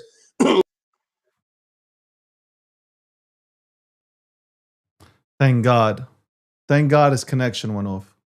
Ladies and gentlemen, we'll still stay here. You're tuned into the breakdown, episode 754. Rob's connection has gone out because even his internet company couldn't take his bullshit just now. I've always been upfront. You grow up in New York City. You see, the problem is for those who have anybody who's grown up on the Northeast, we've been conditioned, or we were conditioned to be Democrats. And I will say that the Democrats, the old Democrats, were different than the current state of the party. So, yeah, I voted for Obama. But that's because there was hope and change that was supposed to be coming. And that didn't work out. And I think Obama really did. Look, Obama's a great speaker. He owns the room. There's things that you can't deny about this dude. Like, you cannot deny that Obama does not own the room. And he knows how to talk. He's well spoken. Like, he delivers a message. But you got to look at it. Even if you wanted to vote for a Republican, there was nobody to vote for. There was no Republican candidate at that time to vote for. And I think people wanted a change, and he was that at the very time. Like, he was change. You look at Clinton. Clinton lost. Clinton did a lot of things that cost people their companies. I know this. Like, growing up in New York City, a lot of people went out of business because he brought China into the mix. WTO, man, like, fucking here comes Clinton, bringing people in. So you look back at it now as you're older, as I'm older and wiser, and you look at all these things. Look, at the end of the day, everybody's a politician. Let's go ahead and let's go ahead and put it that way. Everybody's a politician, right? Republicans, Democrats, all politicians. Why do I like Trump? He's not a politician. He can speak, but he's a business person. There's a difference. He's not a politician. He's a business person. And he's running this country as if it's a business, which it is. It is a business. 100% is a business. So, do I like Trump? Absolutely. Do we need Trump? Absolutely. 100%. Do I have to like everything he does? No. Rob likes the fact that Trump speaks his mind. I like that too, but I think there are certain things. Listen, I forgot who died. What was his name? The guy was famous for being on, I forgot which show. But apparently his son killed him or some shit like that. Or when the former FBI director, I think Robert Mueller, right? When he passed away. And Trump came out with a post like that. I get, look, I am all for freedom of speech, but there is a way that I believe wholeheartedly you have to conduct yourself when you're the president of the United States of America. But I also understand the animosity that Trump has after having the legal system weaponized against him. So I understand the rage inside of him. Like, man, they try to ruin me. These people try to ruin me. So I understand, like, from that standpoint, okay, I get that. But you're the president of the United States of America. So again, there's this catch-22, man. focus on the American people. I don't, and I say this all the time, I don't, respectfully, I have Ukrainian friends and we disagree on this topic now. So I've lost an interview with Usyk, the heavyweight champion of boxing. I lost it because I said that the United States of America should not be sending money to anybody unless, you want to talk about capitalism, unless we're getting money back for it. Okay, unless we're getting paid interest on that money, we should not be sending money to anybody. We need to take care of us. We need to take care of the American people already. We need to come first. Our infrastructure is horrific. Okay, is it getting better? It's getting there, but we need to dial in here. We need to take care of our veterans. I keep talking about our veterans. I've been talking about our veterans for 10 years. As I've had this podcast, go rewind it. Every single week, I talk about the veterans that are out there. That when they come home with missing limbs or PTSD, okay, they're given a fucking bullshit VA card and there is not a fucking job lined up for them. And if there is, it's pathetic that our veterans have to go work at, respectfully, okay, McDonald's, Burger King. Those are entry-level jobs. You would just think that we would create some sort of job opportunities for our veterans that have sacrificed their limbs, their bodies, their souls to protect this country and to protect our rights, for me to even have this show and to protect us from all evil. You would think, here is a scenario that I always bring up. We have a problem here in the United States of America with school shootings. You know how we solve that problem? We hire our veterans to roam those schools. You imagine you have a veteran who comes back from any one of these wars and you place them in front of a school and you pay them $150,000 a year. Every single public school. Let's see if some fucking maniac, deranged maniac, wants to fuck around and find out with one of our military personnel. Let's go ahead and see if they want to fuck around, find out. That's what I want to fucking see. If I were the president of the United States of America, if I was in the Senate, I'm pushing for our veterans to be in front of our fucking schools. Public schools, in front of our churches. Go ahead. Let's see you go ahead and get fancy.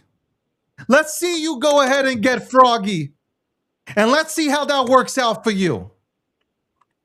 That's what I'm more concerned with.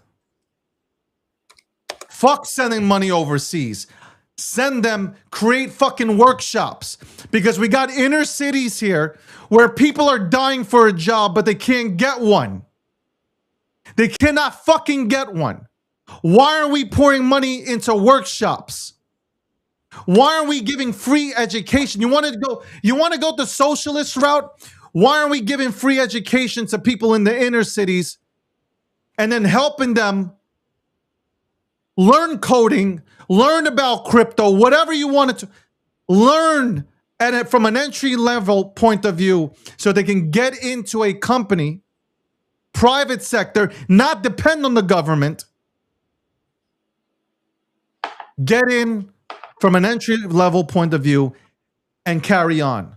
These are the things. Why is money being sent to middle class areas? Why is all this funding being sent to middle class and high net worth areas and not into the inner cities? Why? Answer that fucking question. Because it's all fucking politics. All this shit is fucking politics. Drown Drown these people. Don't let their heads come up. You know why? Because when it comes down to voting, that's when we'll come around and we'll lift them up right before they're about to drown and pass the fuck up. We'll pick their heads up and we'll tell them we'll save them and we'll get their vote.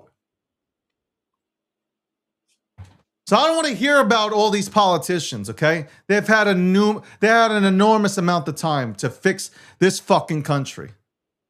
But their fucking politics, their fucking party affiliations have stopped this country from fucking being great. And now listen, this is the greatest country in the world. Don't get this confused. We live in the greatest country in the world. And yes, we do have things that we have to work on, but we could have got this shit done a long time ago. A long time ago. Our school systems are fucked, okay? The Department of Education, fucked. That shit, do not tell me that shit is now written by corporate elite motherfuckers that do not want you to understand how to make money on your own money, and that is what brings me to crypto and why I came here in the fucking first place. Not to gamble, but to get away from the centralized fucking system that gives you absolutely no opportunity, zero opportunity to go ahead and succeed. Okay? Zero. You work for somebody your entire life. God bless for anybody who puts in the hard work, but you don't got they level you up. They make you a manager after 20 years. And then you retire. You're fucking 65 years old. You retire. You got your 401k that you got to fucking pay taxes. You retire. And then you live for 5 years and you die. What life is that? And we live in America with 42 million people on fucking SNAP benefits? We live in America. There should be no 42 million people on SNAP benefits unless there's a fucking agenda. And that is to keep people poor on purpose. Keep people divided on purpose, because when it's time for that fucking vote, we go right to those people and we tell them, oh, it's so unfair that you live this way. Vote for me. Things will change. Rinse and repeat. The cycle is vicious. You know, fuck. Nobody needs to tell me about this shit. I've witnessed everything. I've seen everything. I just hold back because I don't know which platform is going to fucking demonetize me, take me out, fucking take all my social media platforms out, because this is the truth. Okay? And I know if you fucking put your party affiliations aside for a second, if you heard this fucking rant, you would agree with me. Wow. But I guarantee you people won't. Well, you got one person that will right now, David. So I applaud you. You finally said what I know you've been thinking the whole time, and said it better than I could have said it. It is a uniparty system. It's two parties playing the same game. You hit it on the head. They don't really care about the American people. And if I do criticize Trump sometimes, I wonder if he really does as much as he says. That's a fair criticism of him. Party system, whichever party, they're fucked. And you're right. I worked in inner city communities, and I would always ask, why don't we pour resources into empowering these communities? Make sure that there's economic development, jobs that they would be real jobs versus handouts. Teach them how to manage finances, basics. Why don't we protect our schools? Why do we not put money into growing our own society, but all over the world else, as you said? And the answer is because most people running in our government don't give a fuck about the people. They give a fuck about making money and staying in power. And that's the sad truth. Big Pharma, maybe right? You should run for president. Maybe you should run for president. They'll kill me on the first day. They'll definitely kill me on the first day. Maybe, but if you get, but they might. You know what? I told you this story before privately, never publicly. Wanted Bobby Kennedy, not the current one, the dad, senior, right? When he was running for the Democratic nomination, said to Richard Goodwin, who was one of his closest aides, I finally realized I can break out of the shadow of my family, of my dad, of the sort of the corporate politics. Because, that's what was. His dad put his, JFK in, right? It was all a machine. And he's like, and I realized if I get elected president, I actually could change the world and make the world a better place for people and make America better. And he said to Richard, unless somebody kills me first, and a week later he got assassinated at the, in Los Angeles. I don't know if he would have, but he definitely was realizing I could do something that's different than just play the game. Maybe he would have played the game. Maybe he wouldn't have. Run for president. If you get that far, you die on the second day in office. You might have shifted the equation enough to get someone else elected. Big sacrifice, though. It would just be a Big breath of fresh air to see somebody just say, you know what, guys, like, look at our country. Like, people don't just become homeless, Rob. Right. Like, Right. think about it. Who wants to be homeless? Nobody. I don't think anybody grows up and has aspirations of being homeless. There's a reason why it happens. Drugs, right? Which nobody talks about. Drugs, the biggest thing that leads to that pandemic that we have, which is the homeless situation. We have a homeless situation in California, and they're coming out there instead of trying to help these people who are on drugs at the same time. They're handing out needles to them, clean needles. I know.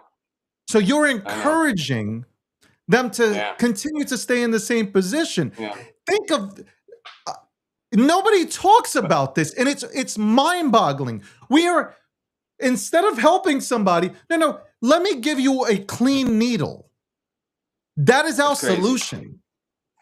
Yeah, you know what else though? On top of that, you talk about drugs. There's also a lot of homeless people that are there because of economic displacement, and I think people don't realize that part. At Thanksgiving here in Nashville, I went out and served meals. From an organization that donated food. I served just with a couple other people, just alone, probably like 500 meals. Out to people on the street, not literally coming in. We took it out to them. The number of stories I got, David, of people, why they were homeless, there were a few people that you could tell were whacked out from drugs. But there were also people who were like, one woman was working 2 jobs. And she'd shower wherever she could. She did security at one of them, whatever. And she was on the street. She couldn't afford rent. Like, it was stunning to me, people's stories of how they ended up there. And, a number of people would say to me, I'm not looking for a big handout. I'm looking for a foot up here. Just give me a foot up. I'll climb the ladder myself. Just get me on the ladder, because right now I can't even get on the ladder. Now, that's different. But I think addicts, it's the same argument. Give me a foot up is not give me a clean needle so that I can stay down here like in my drugged out state. It's just, I don't know. I really don't know. I have some ideas, but I really don't know how you fix the healthcare system. But we here, we live in again, I mentioned, and I'm sure everybody knows this, we live in the United States of America, the richest country in the world, right? There has to be a way that we can take care of the people that live here and like have phenomenal coverage, and there's no issues. Like, there are so many problems here. Yet when I sit here and I watch all this shit from both sides, I watch and I go, we're sending money here. We're printing money here to send here. Like, can we print it over here? Can we do something here? Like, can we fix what we have here? Like, I'm telling you, it's true story. Google invested not into the inner cities, but they went. I remember this, and I went crazy on air 4 or 5 years ago. Google invested into middle class, healthy, suburban areas to get people into entry-level jobs, but they didn't do it for the inner cities. Why? It's very interesting when you look at that. Why aren't you pouring in a massive amounts of money into? You know what they're actually doing now in the inner cities? They're actually throwing people out because they're rebuilding them, right? You have a bunch of real estate developers coming in, Yeah. buying out these little houses, throwing people out, and building new condominium complexes, which is changing the completely changing the entire environment. Go to Coney So Island. It's not it's in- anybody who's from Brooklyn, go to Coney Island. It's not the same. They got condominiums going up left and right. People are being forced out to absolutely leave. They're home. Right. They've been living there for 30, 40, 50, 60 bloodline type of thing. I mean, you know this. This is partly the regentrification Gentrification of is America. real, And it's man. happened.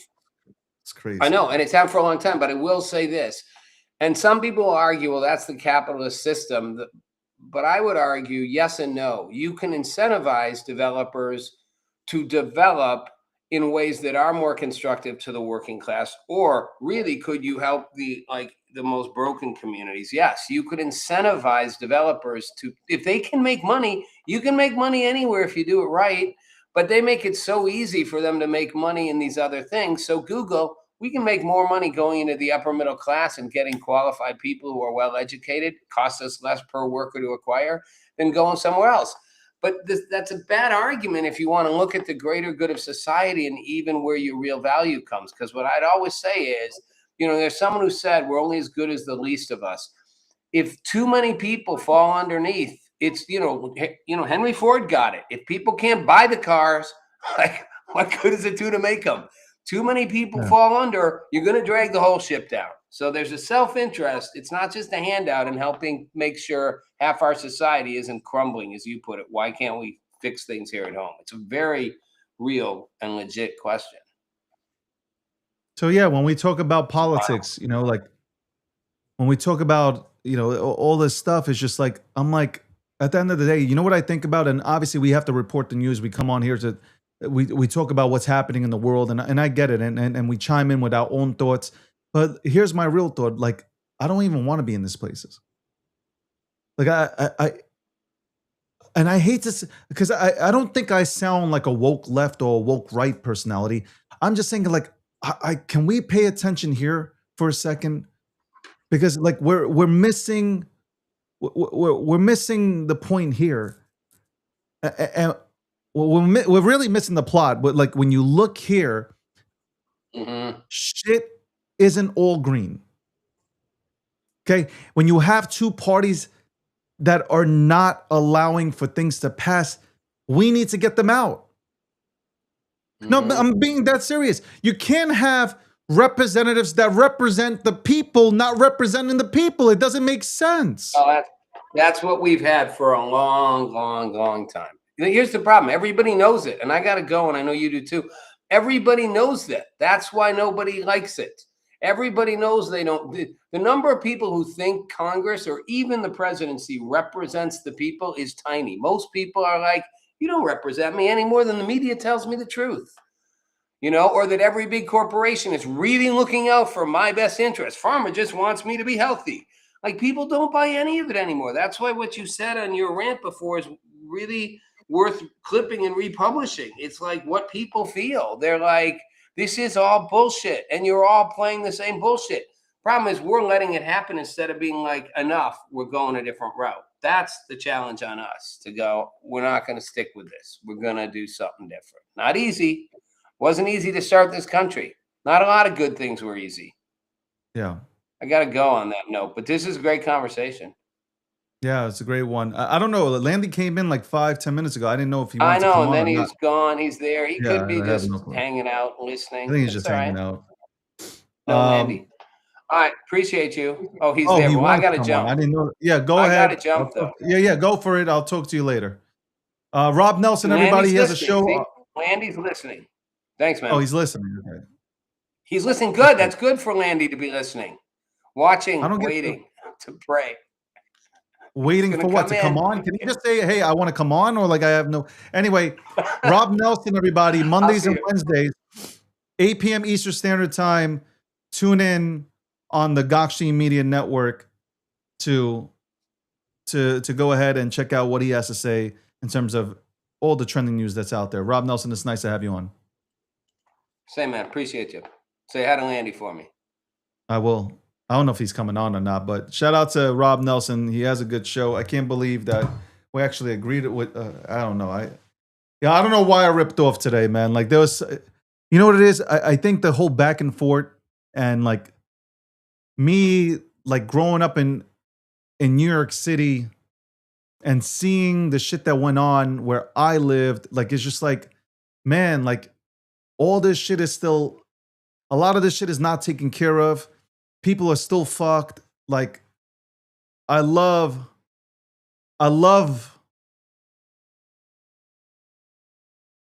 this country. I really do. I'm forever grateful that my parents made the escape, waited online, and came here, and then had me here to give me a better life. Like, I appreciate that. That shit is fucking awesome. Absolutely fucking awesome. It's the greatest country in the world. We can complain. We can complain all we want, but like if you've never been, you know, the problem is a lot of you guys have never been outside of this country. So you complain. This is so bad. But I go visit go to Europe. Go to a European country. And then you'll see how bad things are. Let's bring in Landy for a few minutes. Landy's in the back. What's going on, Landy? Well, look, I'm doing well. It's good to see you. It's good to see Rob. We need a little bit of hopium here. Because in reality, for as bad as things are, there are significant changes that are occurring in our country and our society that are for the positive. And we often only hear the negative. We often only hear the attacks, and we often are in search of something to fix, even if it's not broken.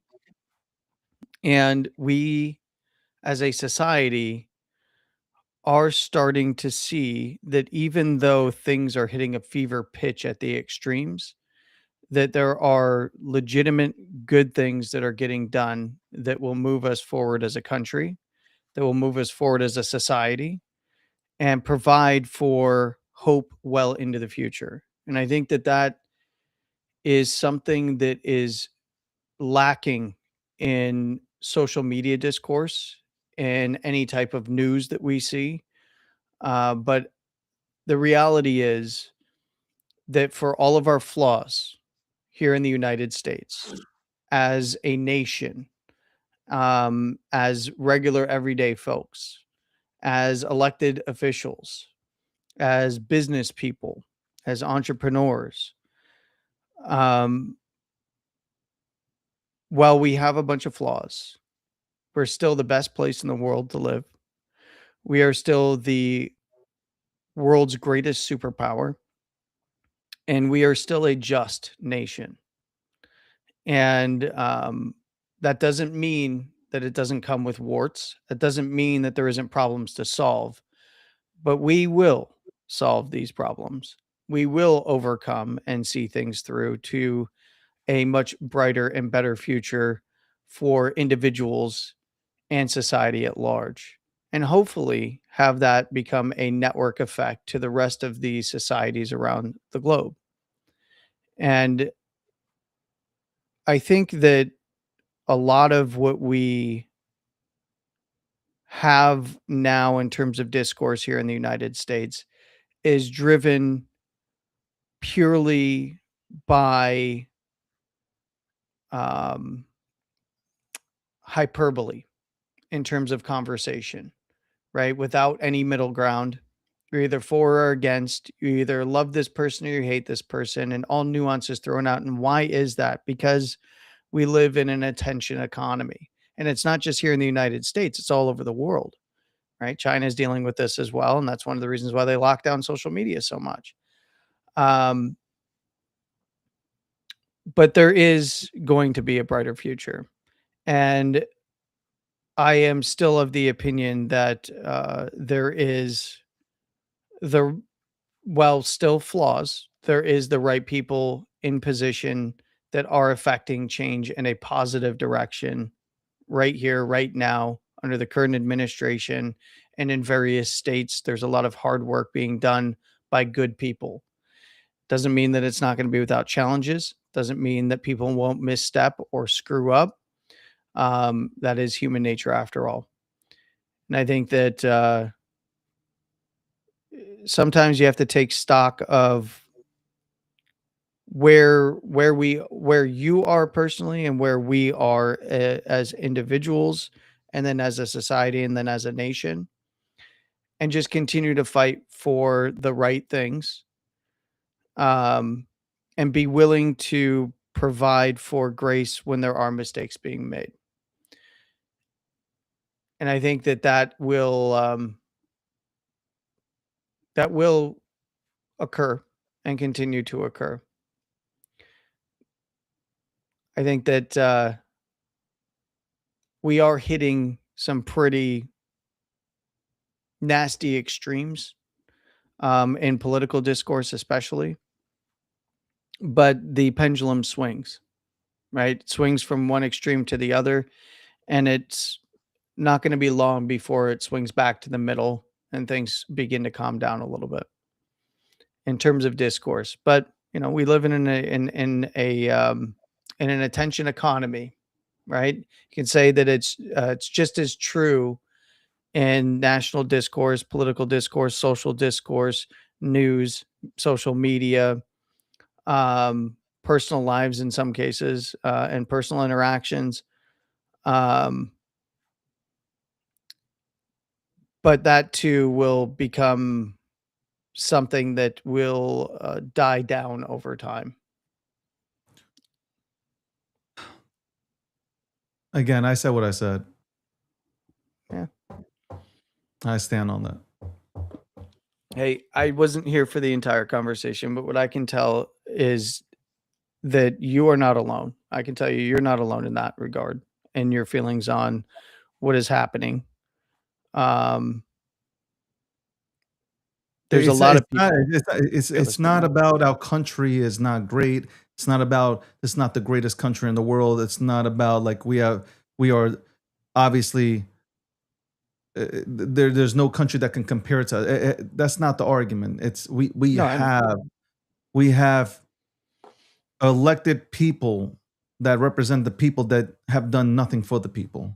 So there needs to be fucking change, and that's bottom line. And I've watched it, and like I said, I grew up in humble beginnings, and and their people are still fucking suffering. Yeah. Well, And nobody should living in the greatest country of the world. Living in this type of country, that should not be happening. And I'm not blaming Trump. This is not a president. No. Not to point the finger at the president. The president, at the end of the day, can only do so much. It's the people in the House and in the Senate that really go ahead and make things happen. So when I see a bunch of people that were elected into office doing absolutely nothing for the American people who they serve, there's a fucking problem. Okay, and I've laid down like 2 or 3 things that can be easily fixed. We send money to everybody else who hates us. mhm. You have all these countries that get money from the United States of America. They do not like the United States of America. Yeah, we continue to send money to these countries. And there is nothing with me saying, you know what, people have taken, I've lost interviews, I've lost friends because of my stance about Ukraine. Okay, it's not our war. It's not our war. Okay, our war. It's not. I understand that if you guys want me to go deep into it, I can break it all down. I get it, but it's not our war. It's not the American people's war. We don't want this. The deep state wants this. I don't want this. We don't want this. I'm gonna tell you right now, I don't care. Y'all want to fight for land like you always have done for fucking centuries? You guys can go ahead and tear your heads off. I could care less. You know, like I look at some of these dudes that say America first, and like I roll my eyes because a lot of them just do it for fucking engagement. But there is something to be said about America first. At some point, we got to put this country first. Like, there's nothing wrong with China puts themselves first. Like, there's nothing wrong with putting your country first and then helping. Well, you know, what China does is they put themselves first, and then they also position other countries that they align with I get it.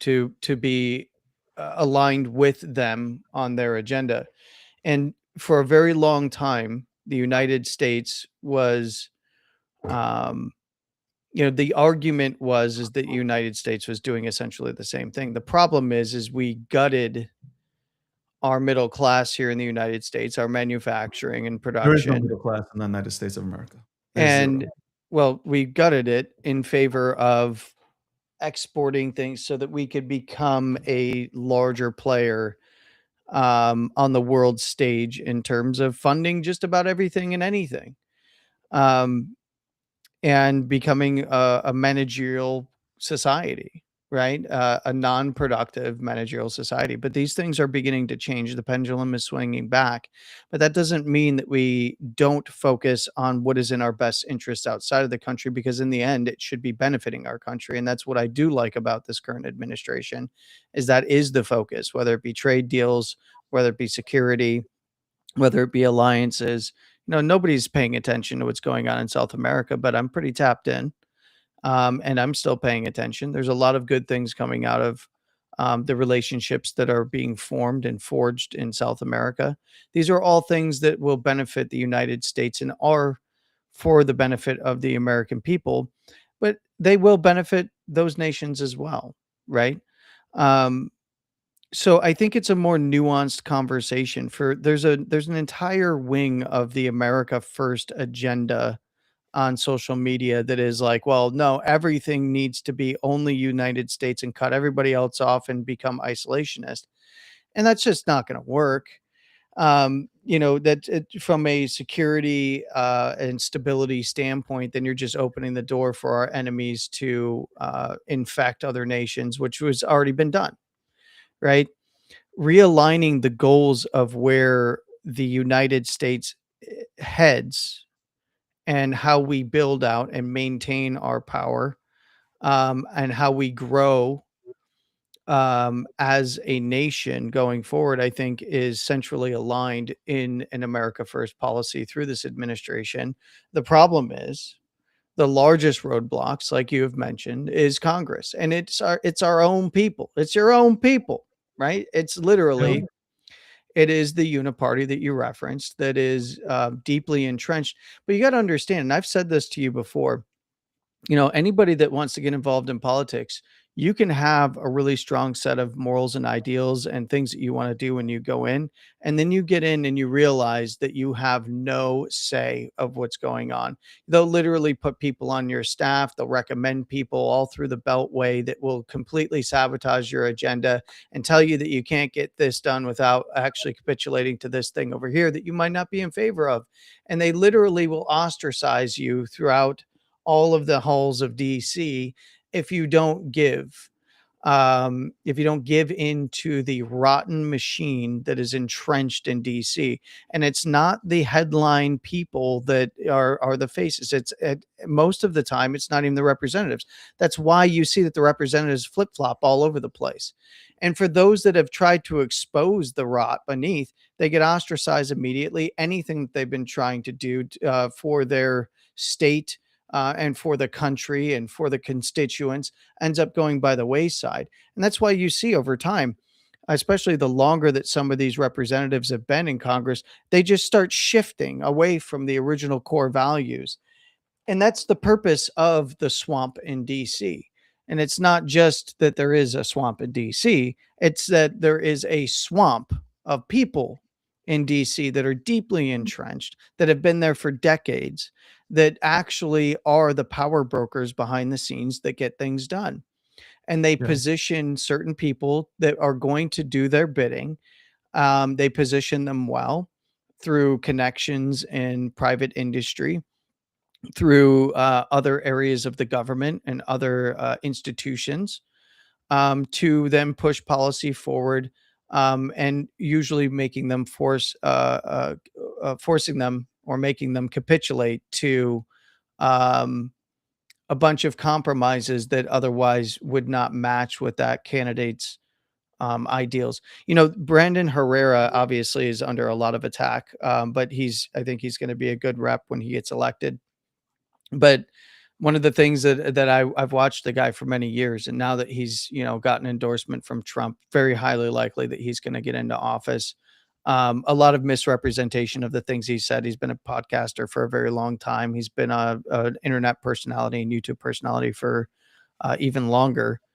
And of course, the typical swamp attack is coming for him. But when he gets in, he's got a lot of really good ideas and ideals. I don't necessarily agree with everything that he says, but he's got a lot of, he's like a fresh faced, bushy tailed bunny that's going to go into the slaughter of DC, and trying to maintain your positions, gather coalitions there against the swamp. I think he's going to find out firsthand. And I hope that he talks about it on the podcast. I hope that he continues as a representative to continue to podcast and expose some of the shit that happens in DC, because it's bad. And it's bad. And in a lot of places, I've seen good people that go to Congress on both sides of the aisle, Democrat and Republican, that are completely eaten alive by the swamp monsters. Yeah. How do you get rid of it? It's a tough problem. Get rid of it Trump by is doing what he can. you get rid of it by voting in people that will not get paid off or will not be corrupted by the payoffs that are available. That's really it. So Yeah, that's to how you even get rid get of it. there, though, to even get there at that level, usually there's a lot of pats on the back that need to happen. You So know it's what? very difficult. It's time to save the country. Well, I hope that you're doing well, and I you appreciate have your that. show on tonight or no? Yeah, I'm gonna be. I thought I might have a guest on, but as I mentioned on Wednesday, wasn't quite sure. Probably won't have a guest, but I will go live at 5 p.m. Pacific, 8 p.m. Eastern. I will be breaking down the markets, kind of reviewing price action for some of the targets that we have now hit across various markets, including Bitcoin and cryptocurrencies. Let's fucking go. Tune into Landy. Market update. 8 p.m. Eastern Standard Time. Looking forward to seeing it, and I'll chat with you later, man. Hope you're feeling well. All right, thanks, brother. It's good to see you. Good to see you too, bro. All right. We had Landy and Rob. I wish I could have had Rob and Landy on at the same time. But I guess there was a reason why, because maybe I had to get that shit out of my system. I don't know. Maybe that shit was in I have no clue. Maybe that was just like, I don't even know why I exploded today. I really don't know. I was having a good time. Obviously, we were talking about crypto earlier today. Shout out to Midnight, by the way. Midnight. Polymarket. Shout out to Polymarket. Cake Wallet. By the way, it looks like the Republican Party is catching up to the Democrats for House. I just saw this. There's a poll that came out. Which states, hold on, let me go ahead and pull this up real quick. The Republican Party is catching up. It might not be so easy for the Democrats to just take the House away from the Republican Party. Well, let's take a look at this here. So this just in, a new poll just found House Republicans gained in the 2026 congressional ballot. There is now just a 2-point gap with Democrats. So 46D to 44% R. Donald Trump approval rating is also +2. So there you go. We might see the Republican Party. We might see the Republican Party hold. You don't know. You don't know?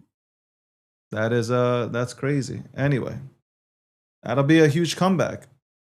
That'll be a huge comeback. Shout out to the sponsors. Shout out, and I think this for the Democratic Party, you know, it's crazy because they had I think the Democrats had 100% had the House in the bag. You know, with the war in Iran, or the operation, whatever you fucking want to call it, but everything that's happening in the Middle East, you also have, you know, you just have a lot of shit going on in America.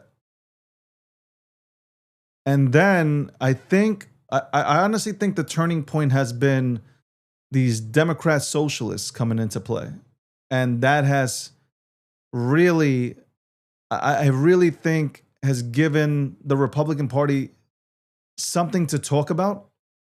And it's obviously caused infighting within the Democratic Party. So I'm not surprised. I'm not surprised by what's happening here. Anyway, we'll be right back. Let's talk about crypto.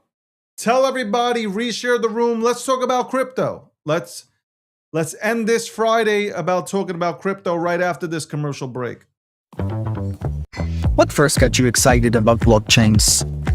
Think about it. Oh, wait. I bet it wasn't multi-million-dollar hacks, exposed data, or finding somewhere safe to store your seed phrase. Was it? Maybe it was the idea of decentralizing a broken financial system. Maybe it was imagining a world where people own their own data and get to sharing the value it creates. Or maybe it was the promise of a fundamentally better way of connecting, communicating, and transacting. The next phase of the internet that empowers us instead of exploiting us. So why hasn't that happened yet? Why are we still living with the same broken system that blockchains promise to fix? It's because blockchains can't keep a secret. Enabling open, transparent systems was only the first half of the challenge. For blockchains to really change the world, they also have to be able to protect our sensitive data when it matters. And that's why we built Midnight, to bring down the final barrier to mass adoption and unlock the full potential of the decentralized web. Let's build the internet we deserve, together. Ladies and gentlemen, we all know this in crypto. Ownership matters. That's why Cake Wallet. Cake Wallet gives you full control of your digital assets, all in one easy-to-use application. You can store Bitcoin, Litecoin, Zcash, Monero, and many more with just one secure backup. Swap between coins in seconds. No copying addresses, no complicated steps, and even includes Bitcoin Lightning for faster payments. And with Cake Wallet built in, you can use crypto in real life through debit cards or gift cards. Simple, secure, self-custody. Download Cake Wallet and take control of your crypto.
Welcome back to the show. Welcome back. Welcome back to the breakdown, episode 754. Let's go. I want to check out two things. One, let's look at Polymarket right now. Polymarket is the official prediction market sponsor of the breakdown. So let's look at Polymarket.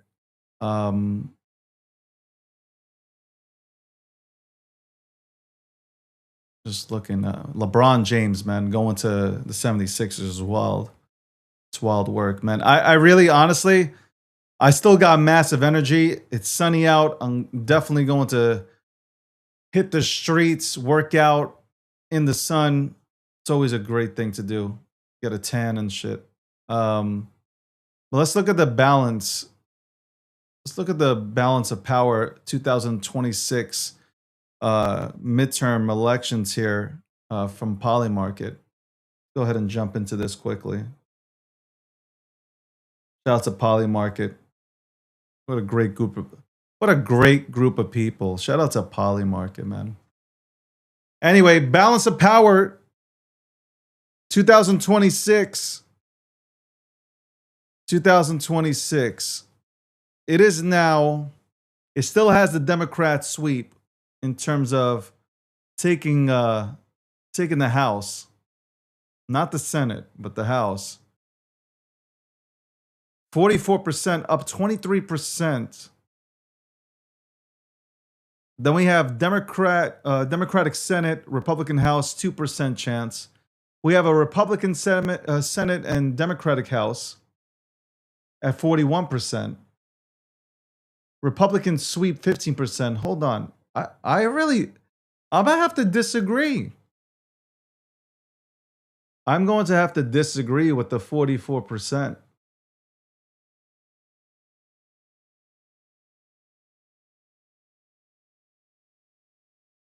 I really think the Republicans have a shot right now to hold.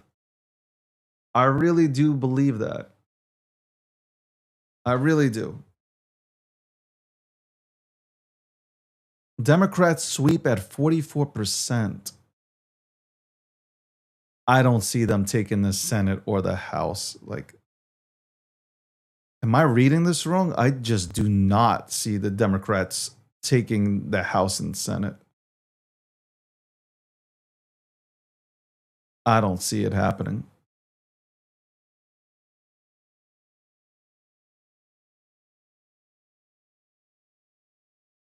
I can understand if it was the Republican Senate and the Democratic House. Okay. But even that, I think there's going to be a tremendous comeback right now in the next few months. You're going to see a tremendous comeback by the Republican Party. If they can just get their messaging right, and if they can actually get the SAVE Act passed, which is crazy that they can do that. So anyway, go to polymarket.com. I use Polymarket for me personally, I use it to see what's happening in the streets right now. That's what I use it for. You get that instantaneous, all these instantaneous data points to go ahead and look at to get a better understanding of what the people are thinking. It's better than the polls. I think it's better than the polls because the polls they call up like 6 people. 4 people answer, and then here you go. They get their thing. So that's that over there. Let's go to, shout out to, again, sponsored by Polymarket. Shout out to Polymarket. Let's go to Midnight City. Let's go to Midnight City. What's some play now? Let's go. Let's go.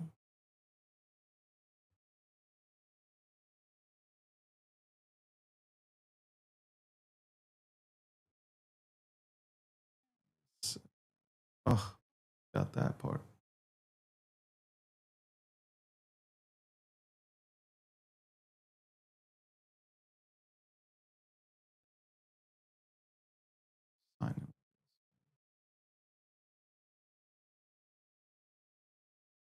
Yes, allow, man.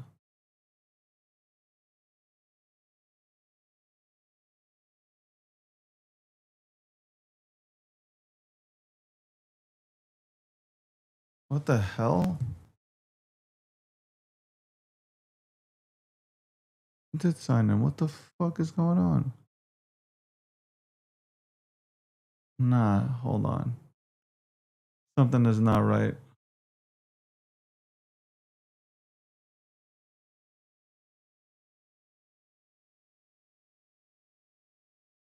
Hold on. Something ain't right. What the fuck?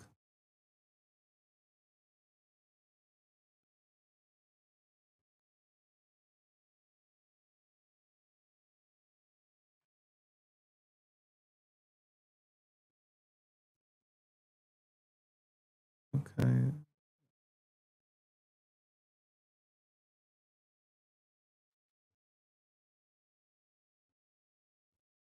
Something ain't right. Something ain't right, man. Something is not right with my Midnight City. What the hell happened? What the hell happened with Midnight City?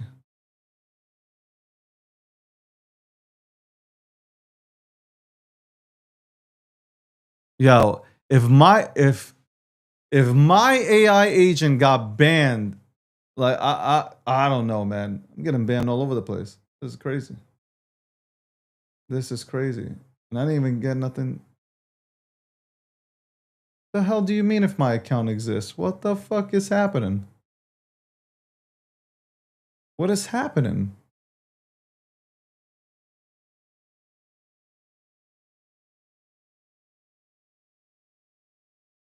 What is happening here, man? I think I got banned. I think I got banned from Midnight City. I might be the first person to ever get banned from. Am I like the first person? Now, what the hell is happening, man? I am the first person probably who got banned on Midnight City. What the fuck is going on? I can't even log in. Wow, that is wild, man. I can't log into Midnight City. I cannot log in. They took me out. That's it. They took me out. They took your boy out. Nope. Can't log in. They took me out, man. Why? What'd I do? Yeah, it's true. My bot's always my goddamn AI agent is obviously always sleeping. What the hell happened, man? Why can't I? What the fuck is this shit? I can't log in. I cannot log into Midnight City. I need somebody from Midnight City to absolutely contact me. I am upset right now. I am absolutely upset. Unacceptable. This is unacceptable. This is absolutely unacceptable that I am not. What the hell? What the hell?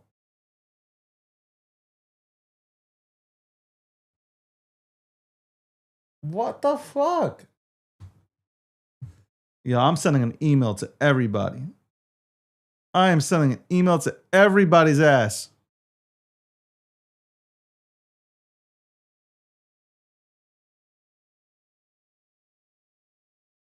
I'm upset. I am upset.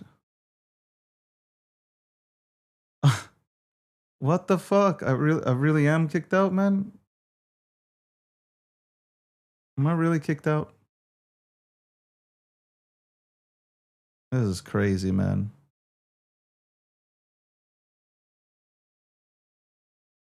And I asked for. God damn it, man. This is messed up, man. This is absolutely messed up.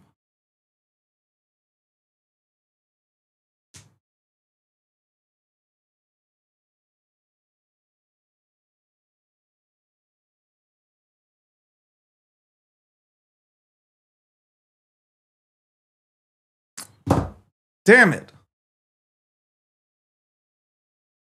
What did I do wrong? I must be fucking up on my side.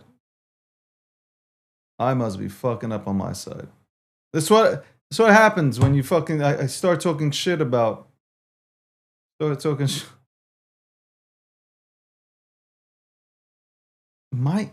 don't understand. Like, what the fuck? Send. Okay. Like, what the fuck? Come on.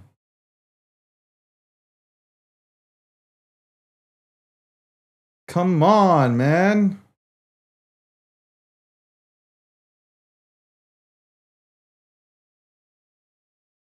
This is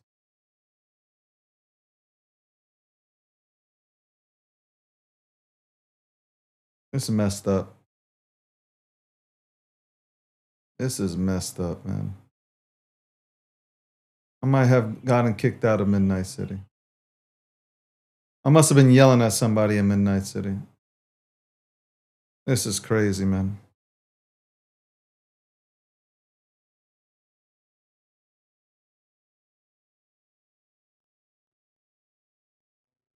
Crazy.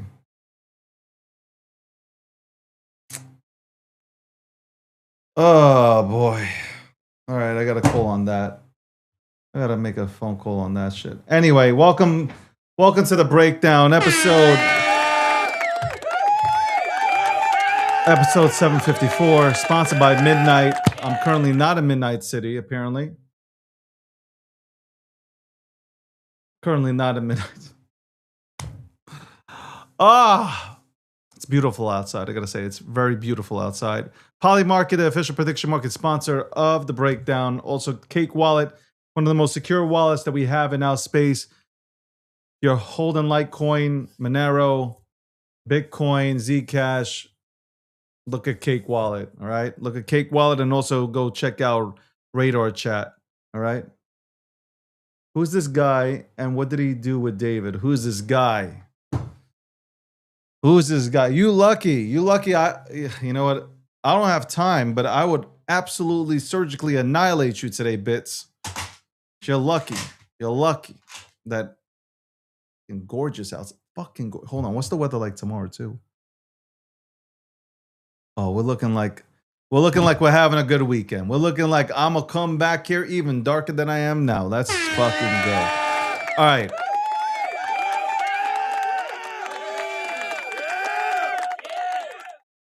I really do. I want to give a shout out to everybody who's tuned in this week. Thank you so much. I appreciate you guys. I've gone almost 3 hours with the show, so an extra hour. So you're welcome. Okay, you are absolutely welcome to be in my presence. You are welcome. We talked about crypto. I talked about, I guess, the KOL/creator coin meta. What I feel about it. I think I've already mentioned this multiple times, that supply control obviously is big. It's 100% big. You gotta build a foundation first, though. You have to absolutely, you can have supply control, but if there's no foundation and you have nobody supporting the meme and shit like that, then you can have 100% supply control and wouldn't mean anything. So, but I think it should be around 70% or over, something like that. 70% or over is probably the right amount. I don't believe in airdrops in the beginning. Maybe that's a conversation that you can have later on as the meme grows and stuff like that. But like early on, no. As the movement grows, I should really say as the movement continues to grow, that's kind of the way I look at it, because airdrops, you're incentivizing people. Like, people aren't even buying the meme. They're not even buying the concept. They're not supporting you. They're just waiting for a handout. All that sounds is like on-chain welfare. Like that, respectfully, I think that's on-chain welfare. Nothing more than that. Obviously, my personal mission has not changed, and that is, if we can be, if this movement can be something that sparks that energy that has been missing from the markets, then I am going to love it. And I want to be a part of it. And I just want to sing Kumbaya, my Lord, Kumbaya with everybody. With everybody. But it's ultimately up to the community to go ahead and do things. Somebody said once, I'm not your servant. I didn't ask you to be my servant. Nor has that ever been implied. I think my mentality comes from, this is what leadership does. You push people to be great. Okay? You push people not to depend on anybody to make moves. You know the game plan, you know at least you know some sort, or you have the cliff note version of the blueprints. So like you know what you need to do.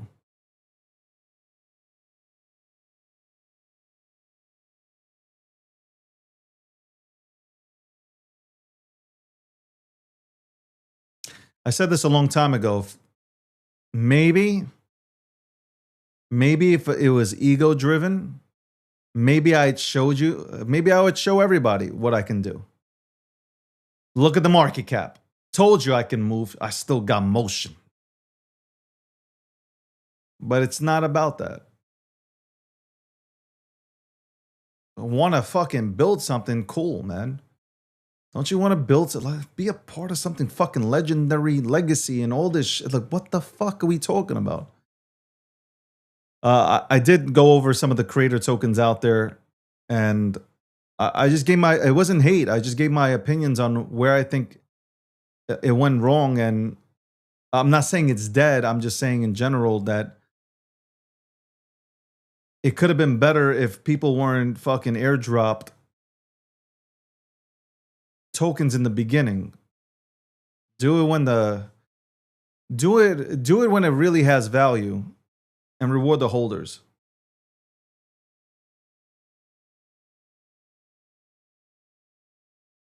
That's really what it comes down to. So anyway, thanks for tuning in this week. Next week we got some people coming on here, and we'll chop it up and have some good conversations. I'm back to bringing people on here to have some really cool discussions, some long format and some just 15 to 20 minutes. I don't know. Every single time people come on here, I say 15 minutes, 20 minutes, and then it turns into fucking an hour. So, but those are the conversations I have. And I'm happy that people do come onto the show or want to come onto the show. By the way, my show, it's funny. Somebody sent me videos that they're not watching this show on their phone. They're watching the show on their TVs. And that's really cool. Like, that is fucking cool. The motherfuckers are watching this show on their television sets as they're doing who the fuck knows what. So, anyway, I hope you guys have a wonderful weekend. Hope you enjoy yourselves. I hope you guys are looking at your portfolios and saying, you know what, I got to get them shits in the right position. Forget about everything else. Make sure your ports are good and you're prepared for the market that is to come, because it's going to be phenomenal. Do not miss out. Don't start chasing tops. You got the ability to front run the entire market. Do so. Fucking do so. Okay?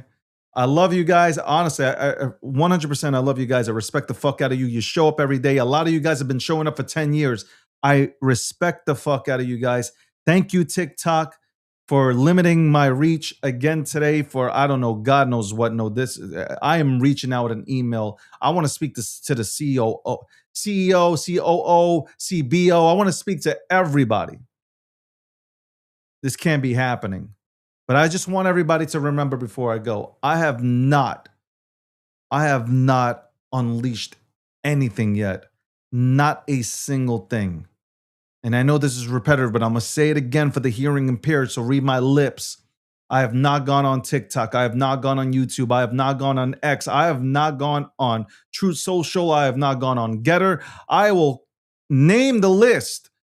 Instagram, Threads. I have not done anything at all. Just like the clip said before from the clipping team, I just said Hachu. That is it.